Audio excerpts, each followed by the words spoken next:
اللہ کے یہاں سسٹم ہے اٹیچمنٹ. یہ مرد اور عورت کے درمیان خوب اٹیچمنٹ اگر ہوگی تو ان کی فیملی لائف کامیاب ہو جائے گی. اس اٹیچمنٹ کو پیدا کرنے کے لیے اللہ نے چند چیزیں رکھی ہیں, انہیں میں سے ایک رکھا. اللہ نے اس باڈی کے اندر بہت ساری چیزیں رکھی ہیں, انہیں میں بھوک بھی ہے, پیاس بھی ہے, ٹھیک ہے, اور ایک اور چیز رکھی ہے, وہ ہے سیکچول چوائس, جنسی چاہت. یہ جنسی چاہت کیا ہے؟ میل فیمیل کی طرف, فیمیل میل کی طرف.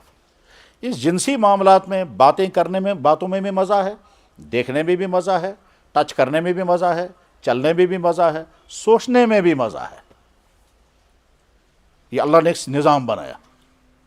کیوں بنایا یہ نظام؟ اس لیے کہ فیملی لائف کو کامیاب بنانا ہے. اس فیملی لائف کو کامیاب بنانے کے لیے اللہ کے یہاں سسٹم ہے اٹیچمنٹ. یہ مرد اور عورت کے درمیان خوب اٹیچمنٹ اگر ہوگی تو ان کی فیملی لائف کامیاب ہو جائے گی. اس اٹیچمنٹ کو پیدا کرنے کے لیے اللہ نے چند چیزیں رکھی ہیں, انہیں میں سے ایک رکھا سیکچول چوائس, جنسی کشش. یہ مرد عورت کی طرف مائل ہوگا, مرد عورت کی طرف مائل ہوگا. اس میلان کا نتیجہ کیا نکلتا ہے؟ دیکھنے کی چاہت, سوچنے کی چاہت, ملنے کی چاہت, ٹچ کرنے کی چاہت. یہ ساری چاہتیں اللہ نے رکھی, اور ساتھ میں یہ فرمایا ان چاہتوں کو پورا کرو گے تم اپنی بیوی کے ساتھ, اور کسی کے ساتھ نہیں کرنا. چاہت پیدا کی اللہ نے, اور ساتھ میں اس کے لمیٹیشن, تو اس نے لمٹ کر دیا کہ یہ چاہت تم پوری کرو گے مگر بیوی کے ساتھ. اس کو دیکھو بھی, اس کو چھوؤ بھی, اس کو چومو بھی, اس کو یہ بھی, سب کچھ کرو. اس کے علاوہ اور کہیں نہیں کرنا. نہ کسی اور کو دیکھنا, نہ کسی اور سے سننا, نہیں, نہ کسی اور. اگر کوئی آدمی, اگر کوئی مرد اپنی بیوی کے ساتھ پرائیویٹ لائف گزار رہا ہے, مثلا اندھیرا ہے, کمرہ اندھیرا ہے, یہ ایک ساتھ سوئے ہیں, اور مرد نے کسی اجنبی عورت کا خیال ذہن میں رکھا, ٹھیک ہے, تو جرم ہو گیا. ہمارے یہاں کتابوں میں یہ بھی لکھا ہوا ہے اگر کسی کی بیوی مر گئی اور مرنے کے طلاق ہو گئی, اور یہ سوچ رہا ہے ہم نے پرائیویٹ زندگی کیسے گزاری تھی, پھر ہم تنہائی میں کیا کیا کرتے تھے, پھر وہ کیا, پھر یہ کرتے تھے, پھر یہ کرتے تھے, سوچتے سوچتے مزہ آ گیا, تو ہمارے اسلام میں تم گناہ کر رہے ہو. اس عورت کے بارے میں سوچو جو قبر میں ہے, اس عورت کے بارے میں سوچو جو تمہارے نکاح میں اب نہیں ہے, اس کو سوچ کر تم مزے کیوں اٹھا رہے ہو. یہاں تک بیان کر دی گئی. لہذا بس یہاں سے لہذا آگے موبائل میں گندی چیزیں دیکھنا, بس یہ مجھے سمجھانا تھا. اور اس موبائل میں دنیا کی ساری چیزیں ہوں گی, ساری چیزیں ہوں گی, جو چاہیں آپ دیکھیں. پہلے تو فلم دیکھنے کے لیے وہاں تھیٹر جانا پڑتا تھا, اب تو آپ کی جیب میں ہے, اور دنیا کا سب کچھ ہوگا اس میں. تو صرف بس کلک کرنا ہے, اور اس کے بعد پھر جب آپ سرچ کریں گے تو نکل آئے گا, پھر اس کی بھی ڈیٹیل آتی ہوگی, کیونکہ میں تو 500 روپے کا موبائل رکھتا ہوں, اور دنیا بھر میں کام کرتا ہے, ساری دنیا کے فون آتے ہیں. تو اس لیے مجھے تو تجربے نہیں, لیکن اندازہ اور دوسروں سے جو سنا, اس سنے کی بنیاد پہ میں عرض کرتا ہوں, بھائیو موبائل کے مجرمانہ استعمال سے اپنے آپ کو بچاؤ. مجرمانہ استعمال کے معنی یہ ہیں سیکچول سین دیکھنا, سیکچول ایکشن دیکھنے, چاہے انسانوں کے چاہے جانوروں کے. اور اسی میں کتنے بدترین ہیں وہ لوگ کہ جو اپنے پرائیویٹ زندگی کو شیئر کرتے ہیں, فیس بک پر ڈالتے ہیں. کل ہمارے ہاں فیصلہ چل رہا تھا, وہ عورت کہتی شوہر کے بارے میں, یہ وہ ہے کہ جناب ہم نے اپنے پرائیویٹ کمرے میں جو کیا اس کی اس نے ریکارڈنگ کی ہے اور سوشل میڈیا پر ڈال دیا. اس کے بعد مجھے کہتی ہے بہکا ہم سے زندگی گزارے. اب اس سے پوچھا کیوں کیا, محض و شوق. انا للہ و انا. تو موبائل کے غلط یوز سے اپنے آپ کو بچائیں. اس غلط یوز میں مجرمانہ یوز ہے. اگر ہم نے رات کو گندی چیزیں دیکھی, گندی باتیں سنی, اور دیکھ کر کے خوش ہوئے, تو صبح ہم اس حال میں اٹھ رہے ہیں, ہمارے آنکھوں نے اللہ کو ناراض کیا ہے, ہمارے کانوں نے اللہ کو ناراض کیا ہے, ہمارے دماغ نے اللہ کو ناراض کیا ہے. اور اللہ یہ فرماتے تھے میرے بندے یہ ساری چیزیں میں نے تجھے دی تھی, یہ غلط یوزنگ کے لیے نہیں دی تھی, تو میں تجھ سے ناراض ہوں. میں ایکشن لیتا مگر میں ہوں اللہ, اس لیے میں ایکشن تو نہیں لیتا, مگر مجھ سے تجھ سے خوش نہیں. اب یہ صبح اٹھے گا تو جناب کبھی کبھی اس کے چہرے پر بھی نحوست ہوتی ہے, نحوست کو آپ فیل کرنا چاہیں. میں مثال بتاتا ہوں. فرض کیجئے کسی دن صبح کو جو ہے آپ اٹھے تو آپ کو غسل کرنے کی ضرورت ہے, کیونکہ وہ واقعہ ہوا ہے جس کی بنا پر آپ کو نہانا پڑے گا, لیکن پانی ٹھنڈا ہے, آپ نہا نہیں پائے, ٹھیک ہے. آپ 9, 10, 11, 12 بج گئے, آپ کیا فیل کر رہے ہوں گے؟ بالکل نحوست. اور جو ہی آپ نہائیں گے تو آپ ایک دم فریش ہو جائیں گے. پھر جو ہی نماز پڑھیں گے تو آپ کی حالت بالکل بدل جائے گی۔ یہ زیادہ ہماری بہنیں سمجھ سکتی ہیں کہ جب عورتیں مینسز میں رہتی ہیں، وہ پورا مینسز کا ٹائم وہ سمجھتے ہیں نوست، ناپاکی، گندگی، اور وہیں اس کے بعد جو ہی اس کا مینسز کا پیریڈ ختم ہو جاتا ہے، وہ جو ہی نہا لیتی ہے، نماز پڑھتی ہے، ایک دم کھل جاتی ہے۔ جن کی بیویاں ہوں گی ان کو تجربہ ہوگا کہ جن دنوں میں عورت مینسز میں ہوتی ہے تو کیسی وہ خود بھی محسوس کرتی ہے میں نحوست میں ہوں، اور مرد کو بھی محسوس ہوتا ہے یہ کس حالت میں ہے، اور جو ہے وہ نہانے کے بعد نماز پڑھتی ہے تو ایک دم نور آ جاتا ہے چہرے پر۔ یہ ہے وہ فرق۔ بس ٹھیک اسی طرح سے اگر ہم نے رات کو یا دن میں موبائل میں گندی چیزیں دیکھی، چہرے پہ بھی نحوست، دل میں گندا پن آ جاتا ہے، اور صبح انسان تو موبائل کے اس استعمال سے بچیں جس استعمال سے اللہ ناراض ہوتے ہیں۔ آپ نے خود دیکھے گا کن کن چیزوں سے بچنا ضروری ہے۔ بس آخری بات، ہم جس اللہ کو ماننے والے ہیں وہ اللہ بہت رحیم ہے، وہ اللہ بہت کریم ہے، اور اللہ نے اپنے غضب کا اعلان اتنا قرآن میں نہیں کیا جتنے اپنے رحیم ہونے کا اعلان کیا۔ اللہ کے نبی کو اللہ فرما رہے ہیں رب کا، تیرا رب، آپ کا رب، وربک الغفور ذو الرحمہ، آپ کا رب بہت معاف کرنے والا، رحمتوں والا ہے۔ نبی عبادی انی انا الغفور الرحیم، میرے بندوں کو ضرور بتا دیں آپ کہ میں معاف کرنے والا ہوں۔ کہیں میرے بندوں کو خیال آئے گا وہ اللہ جس نے فرعون کو برباد کیا، نمرود کو تباہ کیا، قوم عاد کو ملیا میٹ کر دیا، یہ واقعات ان کے سامنے آئیں گے، وہ کہیں گے اللہ تو بہت خطرناک ہے؟ تو جواب ہے نہیں، میں بہت ارحم الراحمین ہوں۔ ان واقعات کو دیکھ کر تم مت سمجھنا کہ میں خطرناک، ہاں طاقت میرے پاس ہے، میں جو چاہوں جب چاہوں گا کر سکتا ہوں۔ مثالیں تمہارے سامنے ہیں، چاہے قوم بنی اسرائیل ہو، چاہے قوم عاد ہو، چاہے قوم سود ہو، وہ سب کچھ میں کر سکتا ہوں، لیکن میں ارحم الراحمین ہوں۔ مجھ سے دور، مجھ سے مایوس مت ہونا، مجھ سے ڈرنا مت۔ ڈرنا کا مطلب یہ ڈرنے کی دو قسمیں ہیں، ایک ڈرنا ہے میں یہ غلطی نہیں کروں گا اللہ ناراض ہو گئے، لہٰذا اللہ کا ڈر ہے لہٰذا میں یہ جرم نہیں کروں گا، یہ ڈرنا اللہ کو بہت پسند ہے کہ میرے ڈر کی وجہ سے تم نے چھوڑ دیا۔ اور ایک ہے ڈرنا ہاں خدا خطرناک ہے نزدیک نہیں جانا، وہ ڈر نہیں۔ اللہ فرماتے ہیں میں کہاں خطرناک، اے میرے بندے میں نے تجھے سب کچھ دیا، میں تیرا کریم رب ہوں، مجھ سے دور کہاں جا رہا ہے تو؟ یا ایھا الانسان ما غرک بربک الکریم، اے انسان کون ہے تجھے جو مجھ جیسے کریم رب سے دور لے جاتا ہے تو کسی اور راستے پر جاتا ہے۔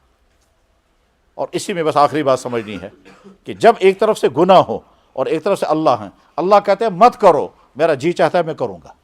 یہ گناہ کئی قسم کا ہوگا، پیسہ لینے کا گناہ بھی ہو سکتا ہے، نامحرم کو دیکھنے کا گناہ ہو سکتا ہے، فراڈ کرنے کا گناہ ہو سکتا ہے، غلط فائل بنانے کا گناہ ہو سکتا ہے، بے شمار بے شمار۔ اپنی ضمیر سے پوچھیں، ایک طرف سے یہ ہے ایک طرف سے اللہ کہہ رہے مت کرنا، میرا دل کہتا ہے کروں، تو میرا نفس اور اللہ ان دوسرے کے بیچ میں ہوں۔ اب مجھے نفس کی بات ماننی ہے یا اللہ کی بات؟ اس وقت ہمیں کیا، میں اللہ کی یا اللہ میں آپ کی بات مانتا ہوں، اپنی نفس کی بات چھوڑتا ہوں، تو اللہ فرماتے ہیں وہ میرا بندہ جس نے میری بات ماننے کی وجہ سے اپنا فلانا شوق پورا نہیں کیا، فلاں طرح سے پیسہ نہیں کمایا، فلاں سے نہیں ملا میرے حکم کی وجہ سے، وَلِمَنْ خَافَ مَقَامَ رَبِّهِ جنتان، میں اس کو ایک نہیں دو جنتیں عطا کروں گا۔ اللہ ارحم الراحمین ہے، اس ارحم الراحمین کو ہمیں خوش کر کے زندگی گزارنی ہے، ناراض کر کے نہیں۔ کیسا ہے وہ بندہ، کھا بھی رہا ہے، پی بھی رہا ہے، عیش بھی کر رہا ہے اور اللہ اسے ناراض ہیں۔ کتنا اچھا ہے وہ بندہ کہ کھا بھی رہا ہے، پی بھی رہا ہے، اس کا اللہ اسے خوش ہے۔ بس اللہ کو خوش کرنے والی زندگی گزارنی ہے۔ وآخر دعوانا ان الحمدللہ رب العالمین۔ عورتوں کو فرمایا اگر انسانوں کے لیے سجدہ کرنا جائز ہوتا تو میں عورتوں کو حکم کرتا اپنے شوہروں کو سجدہ کرے۔ سجدہ کرنے سے بڑھ کر تو کوئی عمل ہے ہی نہیں، ابسولوٹلی آنکھ بند کر کے شوہر کے ماتحت رہنا۔ آج کے زمانے لوگوں نے عورتوں کو سمجھا ہے تم شوہر کے ماتحت مت رہنا، تم انڈیپینڈنٹ زندگی گزارو، اور اس کے نتیجے میں دنیا میں جتنی کرائسس فیملی لائف میں اس سے پہلے کبھی بھی نہیں تھی۔ ایک صاحب یہیں کشمیر کے، وہ کہیں باہر کے ملک میں، مجھے وہ فون کر کے کہتے ہیں میں جرمنی میں ہوں۔ میں نے کہا اچھا ٹھیک ہے، کیا لگا میں نے بیوقوفی کی، کشمیری زبان میں کہا میں نے یہاں نکاح کر لیا، نکاح کرنے کے بعد اب میں پچھتا رہا ہوں۔ کیا ہوا؟ کیا لگا جن کے ساتھ میں نے نکاح کیا بیوی نے کہا کہ میں انڈیپینڈنٹ ہوں، آپ مجھے کچھ نہیں کر سکتے، میرے کچھ پرائیویٹ معاملات ہیں ان میں آپ انٹرفیئر نہیں کریں گے۔ کہتے ہیں ایک دن وہ کسی ایک جگہ رات گزارتی ہے، دوسری جگہ کسی اور جگہ رات گزارتی ہے، اور ساتھ میں کہتے ہیں یہ میرا پرسنل معاملہ ہے، آپ کے ساتھ میرا تعلق ہے، وہ ایگریمنٹ ہے، بس آپ میرے ہسبینڈ میری بیوی، آپ کو جو مرضی وہ کریں اور مجھے جو مرضی میں کریں، آپ بیچ میں نہیں۔ کہتا ہے میں آپ طلاق دیتا، طلاق بھی نہیں دے سکتا میں، کیونکہ طلاق دینے کی اجازت نہیں، بیان ہے وہاں طلاق دینا۔ اس کے لیے مجھے پہلے کورٹ میں جانا ہے، اور کورٹ میں جب جاؤں گا تو مجھے 20 سال تک لڑنا ہے، تب کورٹ فیصلہ کرے گا جناب آپ کی بیوی واقعی اس قابل ہے کہ آپ اس کو ڈیورس دے دیں، ورنہ یہ بھی ہو سکتا ہے آخر میں کورٹ کہے گا نہیں آپ طلاق بھی نہیں دے سکتے۔ یہ کیا کر رونے لگا، فون پر رونے لگا، یہاں کا کہتا ہے میں تو میرے بھائی ہمارا دین یہ کہتا ہے اپنی بیویوں کے ساتھ اچھا سلوک کرو، اس کا ہمارا دین یہ کہتا ہے کہ تمہارے ذریعے سے کسی انسان کو تکلیف نہیں پہنچنی چاہیے۔ جو انسان جہاں ہے چاہے وہ مفتی ہے، چاہے وہ جج ہے، چاہے وہ ڈاکٹر ہے، چاہے وہ افسر ہے، چاہے وہ ٹریڈر ہے، چاہے وہ وکیل ہے، چاہے جو بھی ہے، چھوٹے سے چھوٹا یا بڑے سے بڑا، کسی انسان کے ذریعے دوسرے انسان کو تکلیف نہیں پہنچنی چاہیے۔ یہ ہمارا دین حکم دیتا ہے۔ قرآن کریم میں بہت ساری آیتیں ایسی ہیں اور حدیثوں میں بے شمار حدیثیں ایسی ہیں، بلکہ اللہ کے نبی علیہ السلام کبھی کبھی کسی اہم بات کو سمجھانے کے لیے انداز عجیب اختیار فرماتے تھے۔ وہ عجیب انداز کیا ہوتا تھا؟ اللہ کے نبی بات سمجھانے کے لیے پہلے اللہ کے ریفرنس دیتے تھے، اللہ نے یہ کہا ہے۔ کبھی تو سیدھے اپنی بات ارشاد فرماتے تھے، اس میں اللہ کا ریفرنس نہیں ہوتا تھا، جیسے اللہ کے نبی نے فرمایا انما الاعمال بالنیات، اعمال کا دار و مدار نیت پر ہے، اس میں یہ نہیں فرمایا اللہ یہ کہتا ہے، اس میں خود فرمایا۔ یا اللہ کے نبی نے فرمایا اسلام کی بنیاد 5 چیزوں پر ہے، اس میں اللہ کا ریفرنس نہیں آیا۔ لیکن کبھی ایسا بھی ہوتا ہے حدیثوں میں پہلے اللہ کا ریفرنس آئے گا، اللہ کا حوالہ آئے گا، پھر آگے اللہ کے نبی بیان فرماتے ہیں۔ تو آپ نے کیا فرمایا؟ حدیث کی کتابوں میں ایک کتاب ہے، اس کو کہتے ہیں مسلم شریف۔ یہ امام مسلم، محمد ان کا نام تھا، والد کا نام تھا مسلم۔ یہ امام بخاری کے شاگرد بھی تھے اور ساتھی بھی تھے، شاگرد بھی تھے ساتھی بھی تھے۔ ہمارے ہاں حدیث کی کتابوں میں جو سب سے ٹاپ کتاب مانی جاتی ہے وہ بخاری شریف ہے، اور نمبر 2 پر یہی مسلم شریف، دونوں کو صحیحین کہا جاتا ہے۔ مسلم شریف میں حدیث ہے، اللہ کے نبی نے فرمایا یقول اللہ یہ کہتے ہیں یا عبادی، اے میرے بندو، حرمت علی الظلم، میں نے اپنے اوپر ظلم حرام کیا ہے، وجعلتہ بینکم محرما، تمہارے درمیان میں نے ظلم حرام کیا، فلا تظالموا، کسی پر ظلم مت کرنا۔ اس کے معنی یہ ہے ماں باپ کی طرف سے اولاد پر ظلم نہیں ہونا چاہیے، اولاد کی طرف سے ماں باپ پر ظلم نہیں ہونا چاہیے، بھائیوں کی طرف سے بھائیوں پر یا بہنوں پر ظلم نہیں ہونا چاہیے، افسر کی طرف سے ماتحت پر ظلم نہیں ہونا چاہیے، کلیگ کی طرف سے کلیگ پر ظلم نہیں ہونا چاہیے، ڈاکٹر کی طرف سے پیشنٹ پر ظلم نہیں ہونا چاہیے، جج کی طرف سے فیصلے میں کسی ایک پارٹی پر ظلم نہیں ہونا چاہیے، وکیل کے ذریعے سے ظلم نہیں ہونا چاہیے۔ کیسا ظلم ہوگا؟ وہ خواہ کیس کھینچتا رہے گا تاکہ مجھے فیس ملتی رہے، اس کا کنسرن یہ نہیں کہ فیصلہ ہو جائے، اس کا کنسرن یہ ہے کہ کیس لمبا ہوتا جائے اور میں ہر پیشی پر فیس لیتا رہوں گا، جیسا کہ بہت سارے وکیلوں۔ ایک وکیل وہ ہے جس کا کنسرن یہ ہے کہ میرا کلائنٹ جیت جائے، حق اس کا ہے، اس کو مل جانا چاہیے۔ دوسرا وکیل یہ ہے کہ میں جانتا ہوں جس کا میں وکیل ہوں وہ غلط ہے، وہ رانگ ہے، لیکن مجھے پیسہ اپنی فیس لینی ہے، وہ جانتا ہے کیس غلط ہے، اس کے باوجود کرتا رہے گا، تو یہ ظلم ہے۔ اس کو صاف کہنا چاہیے کہ صاحب آپ کا کیس غلط ہے۔ جناب آپ ظالم کی طرفداری کریں گے تو اس کا مطلب اللہ کے نبی علیہ السلام نے کیا فرمایا؟ انصر اخاک ظالما او مظلوما، اپنے بھائیوں کی مدد کرو، ظالم ہوگا تب بھی مدد کرو، مظلوم ہوگا تب بھی مدد کرو۔ انصر، مدد کرو، اخاک، اپنے بھائیوں کا، ظالما او مظلوما، ظالم ہوگا یا مظلوم ہوگا۔ تو صحابہ کرام کا تعجب ہے، یا رسول اللہ مظلوم کی مدد کرنا تو سمجھ میں آتا ہے، ظالم کی مدد کیسے کریں گے؟ سوال صحیح تھا، اور صحابہ کرام کی خصوصیت یہ تھی کہ اگر سوال جینیون ہوگا تو فوراً سوال پیش کرتے تھے، اور اگر سوال غلط ہوگا تو کبھی صحابہ وہ سوال نہیں کرتے تھے۔ اللہ کے نبی کی تربیت کا نتیجہ یہ تھا کہ صحابی کبھی غلط سوال نہیں کریں گے۔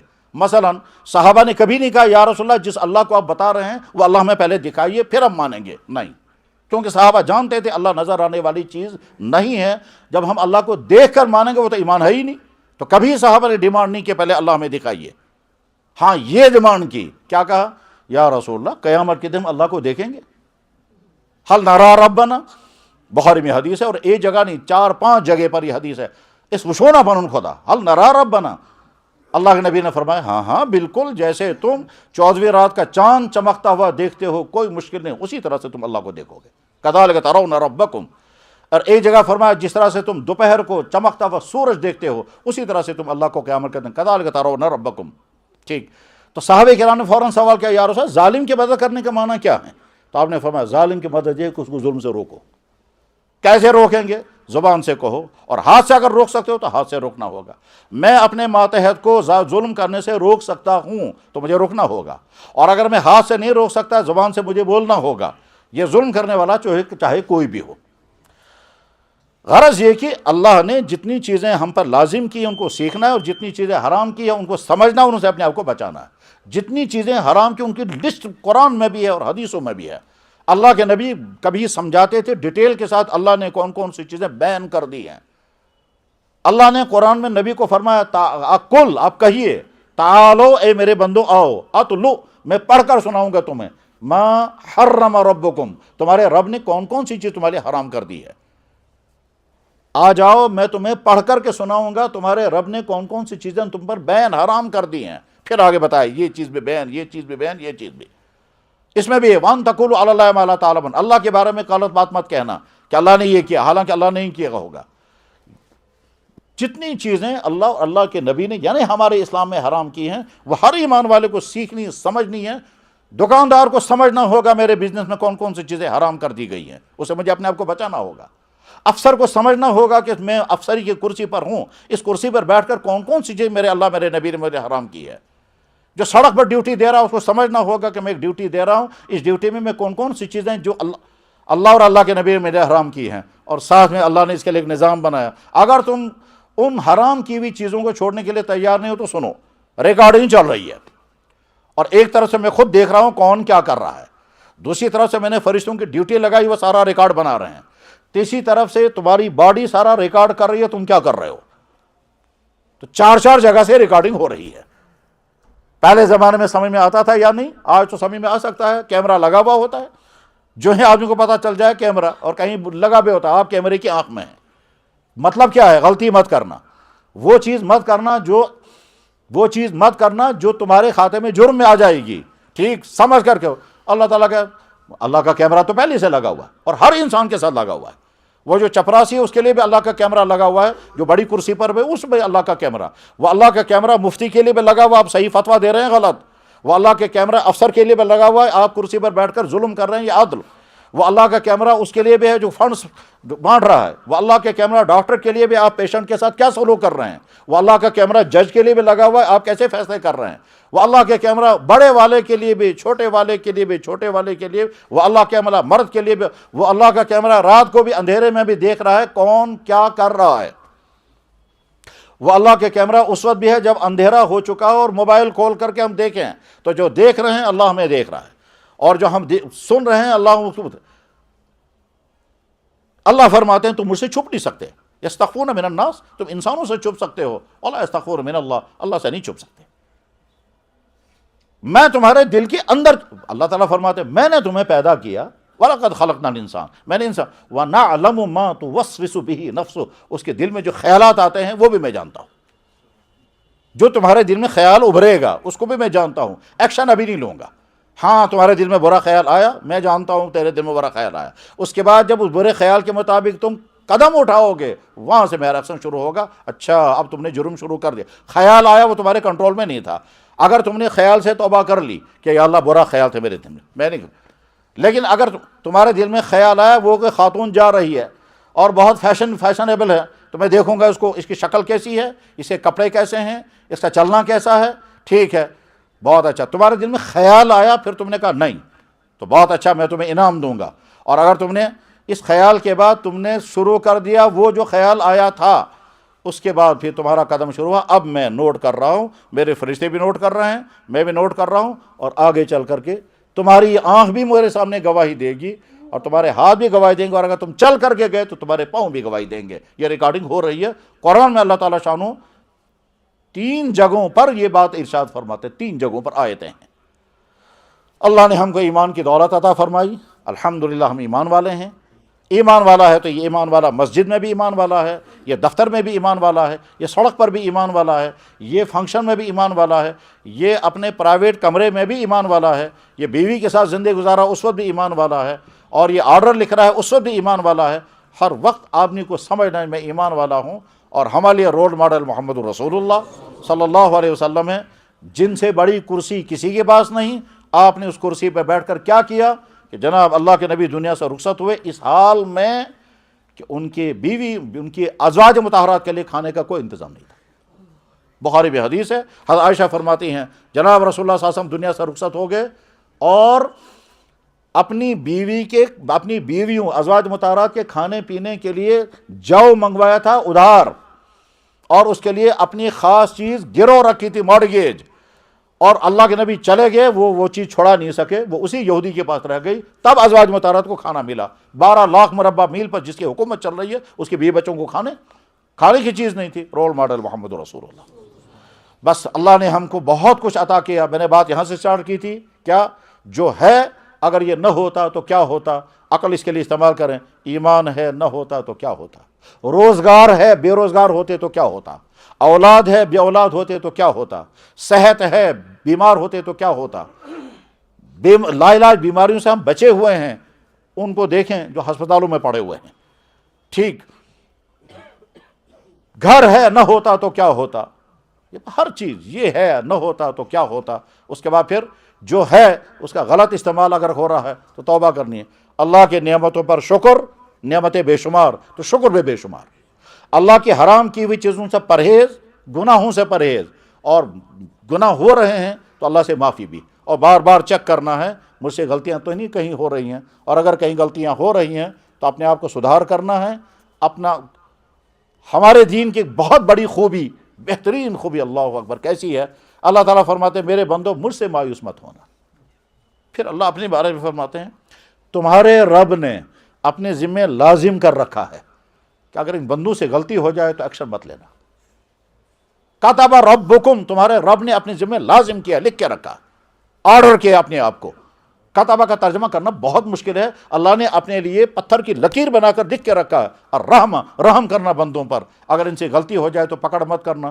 میرے بھائی، ہمارا وجود ثبوت اس بات کا ہے کہ اللہ نے ہمارے خلاف ایکشن نہیں لیا۔ بالغ ہونے سے لے کر اب تک کوئی آدمی شمار نہیں کر سکتا کہ ان آنکھوں کا غلط استعمال کب کب ہوا ہوگا، قلم کا استعمال کب کب ہوا ہوگا، ٹھیک، پیسہ کمانے میں غلطیاں کہاں کہاں کی ہوں گی، خرچ کرنے میں غلطیاں کہاں کہاں کی ہوں گی، جوانی میں کیا کیا کیا ہوگا اور اب کیا کیا ہو رہا ہے، یہ سب کچھ، لیکن اللہ نے ایکشن لیا، تبھی تو ہم اس حالت میں ہیں۔ تو اللہ ارحم الراحمین ہے، وہی اللہ تعالیٰ شانو میں ارحم الراحمین ہوں، مگر ساتھ میں جب میں ایکشن لوں گا تو اس کے بعد تم ٹک نہیں پاؤ گے۔ تو خدا کے بارے میں دھوکہ مت کھانا، وَلَا يَغُرَّنَّكُمْ إِلَّا الْغَرُورُ۔ اللہ ارحم الراحمین بھی ہے اور پکڑ کرنے والے بھی ہیں۔ ہمیں اپنی زندگی کو صحیح ٹریک پر اگر ہے تو الحمدللہ اور ثابت قدم، اور اگر کہیں کوئی غلطیاں ہیں، اور غلطی ایک جگہ کا نہیں، عبادات کا چپٹر الگ ہے، اخلاقیات کا الگ ہے، معاشیات کا الگ ہے، کمائی کے سورسز کیا کیا ہیں بار بار سوچو، خرچ کرنے کی جگہیں کیا کیا ہیں بار بار سوچو، رویے کیسے ہیں بار بار سوچو، اور رویے ایک کے ساتھ نہیں، سب کے ساتھ، اپنے ماں باپ کے ساتھ، اپنی بیوی بچوں کے ساتھ، اپنے بھائیوں کے ساتھ، اپنے پڑوسیوں کے ساتھ، اپنے کلیگز کے ساتھ، اپنے افسروں کے ساتھ، اپنے ماتحتوں کے ساتھ، عوام کے ساتھ، کیسا رویہ تمہارا، حتیٰ کہ مخلوقات کے ساتھ۔ گھنٹوں تک موبائل کے ساتھ جڑے رہنا کیا ضرورت ہے یا بے فائدہ ہے؟ موبائل کا استعمال 3 طرح ہوتا ہے، ضرورت کی حد تک، وہ ضرورت کا استعمال کرنا ہے، فضولیات میں، بے فائدہ چیزوں میں، ان فضولیات میں بس تعجب ہوتا ہے، وہ فضولیات ہزاروں قسم کی ہو سکتی ہیں، ہزاروں قسم کی۔ مثلا فرض کیجئے ہم نے دیکھنا شروع کیا جنگلی جانوروں کی جنگ، وہ لڑ رہے ہیں آپس میں، شیر لڑ رہا ہے مگرمچھ سے، شیر لڑ رہا ہے ہاتھی سے، بھینسا لڑ رہا ہے اس سے، وہ اس کو زخمی کرتا ہے، وہ اس کو زخمی کرتا ہے، ہم تعجب کر رہے ہیں، حیران ہیں کس طرح سے ہیں، اور آگے چل کر ہم اس کو لائک بھی کر رہے ہیں، شیئر بھی کر رہے ہیں۔ یہ جو گھنٹوں ہم نے گزارا اس کا فائدہ کیا ہے؟ جواب ہے کوئی فائدہ نہیں، بے فائدہ کا۔ ہاں مزہ آیا دیکھتے ہوئے، تعجب کرتے رہے، واہ واہ عجیب ہے، شیر نے اپنے آپ کو کیسے بچایا، اس نے اپنے بندر نے اپنے آپ کو کیسے بچایا۔ غرض یہ کہ وہ تمام چیزیں جو تعجب والی تو ہیں لیکن ہیں بے فائدہ، نفع اس کا کچھ نہیں۔ اس کی غور مثال میں بتاتا ہوں، مثلا فرض کیجئے ایک آدمی کا مائنڈ سیٹ یہ ہے، کیا صاحب، میں خاص قسم کا کتا لاؤں گا، سپائنیش پرشین کتا لاؤں گا، پرشین کیٹ لاؤں گا۔ اب کتا لایا، اس کتے کی خدمت ہو رہی ہے اور عجیب طرح سے خدمت ہو رہی ہے۔ اگر آپ کو اندازہ ہوگا کہ کتوں کی خدمت کرنے والے کیا کیا کرنا پڑتا ہے ان کو، اور اس کا سٹینڈارڈ کتنا اونچا جا چکا ہے کہ جناب ان کے لیے شیمپو بھی الگ ہے، ان کے لیے میڈیسن بھی الگ ہے، ان کے لیے رہنے سہنے کا، ان کے لیے فوڈنگ بھی الگ ہے، ان کے لیے برتن بھی الگ ہے، ان کے لیے کیا کیا ہو رہا ہے، لاکھوں روپے اڑائے جا رہے ہیں، اور ساتھ میں ذہن میں ہیں ہم ہائی فائی ہیں، یہ سارے بیکورڈ ہیں۔ ہم کتوں کا اپنا وقت لگا رہے ہیں، ہم فارورڈ، اور جو اس کو غلط سمجھتے ہیں وہ بیچارے ہیں بیکورڈ۔ تو صاحب آپ فارورڈ ہیں، آپ ہی بتائیں اس کا فائدہ کیا ہے؟ اس کا جواب کچھ نہیں۔ جواب اس کا کچھ نہیں، نہ جسمانی فائدہ، نہ عقلی فائدہ، نہ دینی فائدہ، کوئی فائدہ نہیں سوائے اس کے کہ آپ کا وقت، آپ کی انرجی اور آپ کا پیسہ ایسی جگہ پر خرچ ہو رہا ہے جس کا آپ کو ملنے والا کچھ نہیں ہے۔ تو ایمان والے کی خصوصیت یہ ہے کہ وہ لغو چیزوں سے اپنے آپ کو بچاتا ہے، بے فائدہ چیزوں سے۔ اپنا وقت بے فائدہ کاموں میں خرچ نہیں کرنا چاہیے، اپنا پیسہ بے فائدہ چیزوں میں خرچ نہیں کرنا چاہیے، اپنی انرجی بے فائدہ چیزوں پر خرچ نہیں کرنی چاہیے، اپنا دماغ بے فائدہ چیزوں کے لیے خرچ نہیں کرنا چاہیے۔ والذین عن اللغو معرضون، وہ لوگ جو لغو اور بے فائدہ کاموں سے بچتے ہیں، وہ چیزیں کھانے سے پرہیز کرنا چاہیے جن چیزوں کا کھانے کا مقصد صرف ٹیسٹ اور کچھ نہیں، صرف ٹیسٹ۔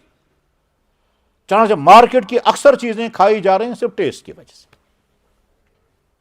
پہلے یہ طے کرنا ہم کھاتے کیوں ہیں، ہماری باڈی کی ضرورت ہے، اس ضرورت کو مجھے پورا کرنا ہے۔ ضرورت کس چیز کی ہے؟ آسان والی ضرورت ہے، بھوک مٹنی چاہیے، بدن میں طاقت آنی چاہیے، تو آسان والی ضرورت ہے۔ لیکن اور ڈیٹیل میں جب جائیں گے یا ڈیپ میں جائیں گے تو ہماری باڈی کی ضرورت بہت ساری چیزوں کی ہے، ٹھیک، بہت ساری چیزوں، اس کو وٹامن چاہیے، اس کو پروٹین چاہیے، اس کو کیلشیم چاہیے، اس کو پوٹاشیم چاہیے، اس کو یہ چاہیے، اس کو وہ چاہیے۔ ان ساری چیزوں کو مجھے اپنی باڈی کو پہنچانا ہے۔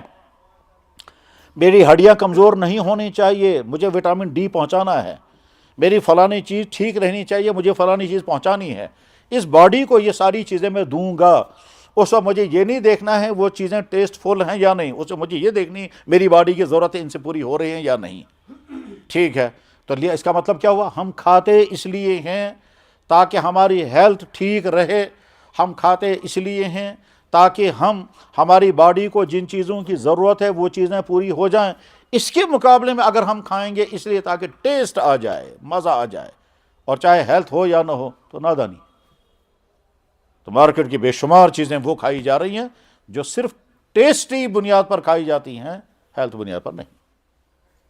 یہ جتنے کولڈ ڈرنک ہم پیتے ہیں یہ ہماری باڈی کی ضرورت ہے یا صرف ٹیسٹ ہے؟ جواب ہے ٹیسٹ، اور ٹیسٹ کے ساتھ بیماریاں، طے ہے یہ۔ جناب آپ سب کے ہاتھ میں سوشل میڈیا ہے، کلک کر نکالیں ویب سائٹیں، دیکھیں یہ جو ہیں کولڈ ڈرنکس کے نقصانات کیا کیا ہیں، دیکھیں نقصانات کیا کیا ہیں، اور جو اس فیلڈ کے ڈاکٹر ہیں ان کی رائیں سنیں، جو فوڈ کے ماہرین ہیں ان ماہرین کے رائیں سنیں کہ سارے ان کولڈ ڈرنکس کے نقصانات کیا کیا ہیں، یہ بیکری آئٹم کے نقصانات کیا کیا ہیں، یہ فاسٹ فوڈ اور ان چیزوں کے نقصانات کیا کیا ہیں، اور بیماریوں میں ان چیزوں کا رول کتنا ہے، تو آپ کو صاف کلیئر معلوم ہو جائے گا۔ آج اب ساری دنیا واپس آ رہی ہے، سادہ غذائیں کھاؤ، سادہ غذائیں کھاؤ، ہیلتھ بچاؤ، صحت بچاؤ۔ تو اس کے معنی بہت ساری چیزیں ہم کھاتے ہیں لغو، بے فائدہ ہے۔ بس میں اس کو ختم کر رہا ہوں حدیث سنا کر کے۔ فرمایا جناب رسول اکرم صلی اللہ علیہ وسلم، 5 چیزوں کا تمہیں جواب دینا ہوگا، جب تک جواب نہیں دو گے تب تک ہٹ نہیں سکتے۔ نمبر 1، جوانی کیسے گزاری؟ نمبر 2، جتنی باتیں تمہیں معلوم تھی اس پر تم نے عمل کیا یا نہیں؟ نمبر 3، پیسہ کیسے کمایا ہے؟ نمبر 4، پیسہ کہاں کہاں خرچ کیا ہے؟ تو اس کا مطلب یہ ہوا کہ میں اگر ریچارج کر رہا ہوں کس کام کے لیے، مجھے اس کا جواب دینا ہوگا۔ میں اگر کھا رہا ہوں کیا کھا رہا ہوں، کیوں کھا رہا ہوں، مجھے اس کا جواب دینا ہوگا۔ میں اگر کپڑے پہن رہا ہوں میں کیوں پہن رہا ہوں، مجھے اس کا جواب دینا ہوگا۔ تو کہاں خرچ کیا؟ اور آخری یہ کہ تم نے اپنی زندگی کا مقصد، اپنا وقت کہاں کہاں تم نے برباد کیا۔ تو لہذا لغو چیزیں، بے فائدہ چیزیں کھانے سے بچیے، بے فائدہ چیزیں پینے سے بچیے، بیکار کاموں میں وقت برباد کرنے سے بچیے، بیکار کپڑے خریدنے سے بچیے، بے فائدہ چیزیں لینے سے بچیے، اور جس کام کا کوئی نفع ملنے والا نہ ہو اس کام میں اپنی انرجی، اپنا وقت خرچ نہیں کرنا چاہیے۔ یہ ایمان کا بھی تقاضا ہے، عقل بھی یہی کہتی ہے، عقل بھی یہی کہتی ہے۔ میں کیوں کروں گا یہ جس کا مجھے نفع ملنے والا ہے ہی نہیں کچھ؟ تو جب مجھے نفع ملنے والا نہیں ہے پھر کیوں میں کروں گا؟ اس میں بس یہاں سے آگے ایک اور چپٹر شروع ہوتا ہے، وہ یہ کہ ہر چیز نفس کی نہیں ماننی ہے۔ بس کہہ رہا دل بکر ہے، یہ میرا دل چاہتا ہے میں یہ کروں، میرا دل چاہتا ہے میں یہ کروں۔ جناب پہلے جو دل چاہتا ہے اس کو پہلے چیک کرو، آپ جو چاہ رہے ہیں یہ ہے بھی یا نہیں، یہ مجھے کرنا چاہیے یا نہیں ہے۔ میرا دل چاہتا ہے میں یہ کروں، میرا دل چاہتا ہے ہم تھوڑا راؤنڈ کر کے آئیں گے، دل چاہتا ہے نہیں آپ راؤنڈ کرنے کے لیے نکلیں ہیلتھ کا ایشو بنا کر، میں تھوڑا واک کروں گا، واک کر کے پھر میں چل کر، بہت اچھا، شام کو کھانا کھانے کے بعد آپ واک کریں آدھا گھنٹہ، اور کیس کیا بنائیں، صحت کو فائدہ ہوگا، کھانے کے بعد میں واک کروں گا. اور اس کے مقابلے میں ابھی وہاں چکرا کرے تھے فاطمہ اپیری، وہاں کافی ہاؤس پر جا کر کے تھوڑی کافی پی کے رہوں گا. تو آپ نے گویا بیکار کریں گے آدھا گھنٹہ لگا. آپ اگر یوں کہتے کھانا کھانے کے بعد یا شام کو واک کرنا ہیلتھ کے لیے مفید ہے، میں واک کروں گا، بالکل یہی آپ یہ کریں گے تو بے فائدہ ہو جائے گا، یہ کریں گے تو فائدہ مند بنے گا. غرض یہ کہ کھانے میں، پینے میں، پہننے میں، وقت خرچ کرنے میں لغو چیزوں سے اپنے آپ کو بچانا چاہیے. یہ ہمارے دین کا حکم ہے. اور اس کے لیے میں اگر مثال بتاؤں گا تو بہت دلچسپ مثال ہے. اللہ اکبر. قرآن کریم میں عجائبات ہیں اور عجائبات ہیں، عقلیں حیران ہو جاتی ہیں جب انسان پڑھتا ہے. میں مثال بتاتا ہوں. شہد کی مکھی شہد بناتی ہے. اللہ کے نبی کے زمانے میں یہ ریسرچ نہیں ہوا تھا کہ شہد کی مکھی نر ہے کہ مادہ ہے، میل ہے کہ فیمیل ہے. اس زمانے میں یہ ریسرچ ہو سکتی تھی نہ کہ وہ علم تھا، سائنس تھی ہی نہیں. یہ آج کے زمانے میں ہے. اس وقت قرآن کریم نے شہد کی مکھی کو جب کہا شہد بناؤ تو فیمیل کے لیے جو لفظ استعمال ہوتا ہے وہ لفظ استعمال کیا فیمیل کے لیے. یعنی جیسے ہم کسی کو خطاب کریں گے تو کہیں گے مرد ہوگا تو ہی، اور فیمیل ہوگی تو شی کریں گے. شیز اور ہر سب جانتے ہیں، عربی میں اور زیادہ اس کا اچھا ہے. تو قرآن نے جب استعمال کیا لفظ شہد کی مکھی کے لیے تو فیمیل کا لفظ استعمال کیا جو فیمیل کے لیے استعمال ہوتا ہے. آج کے ریسرچ نے بتا دیا کہ شہد بنانے والی مکھیوں کی الگ الگ قسمیں ہیں. ان میں سے ایک نر مکھی ہے، اس کا کام کچھ نہیں ہے، اس کا کام صرف نسل بڑھانا. نر مکھی کا کام صرف نسل بڑھانا، وہ باہر شہد نہ. اور مادہ مکھی جو ہیں وہ مادہ مکھی نکلتی ہے باہر اور چوس چوس کر کے رس لاتی ہے، پھر شہد تیار ہوتا ہے. آج کے ریسرچ نے بتایا کہ شہد دراصل بنانے والا کام جو ہے وہ فیمیل مکھی کا ہے. اب پتہ چلا قرآن کریم نے فیمیل کا لفظ کیوں استعمال کیا تھا.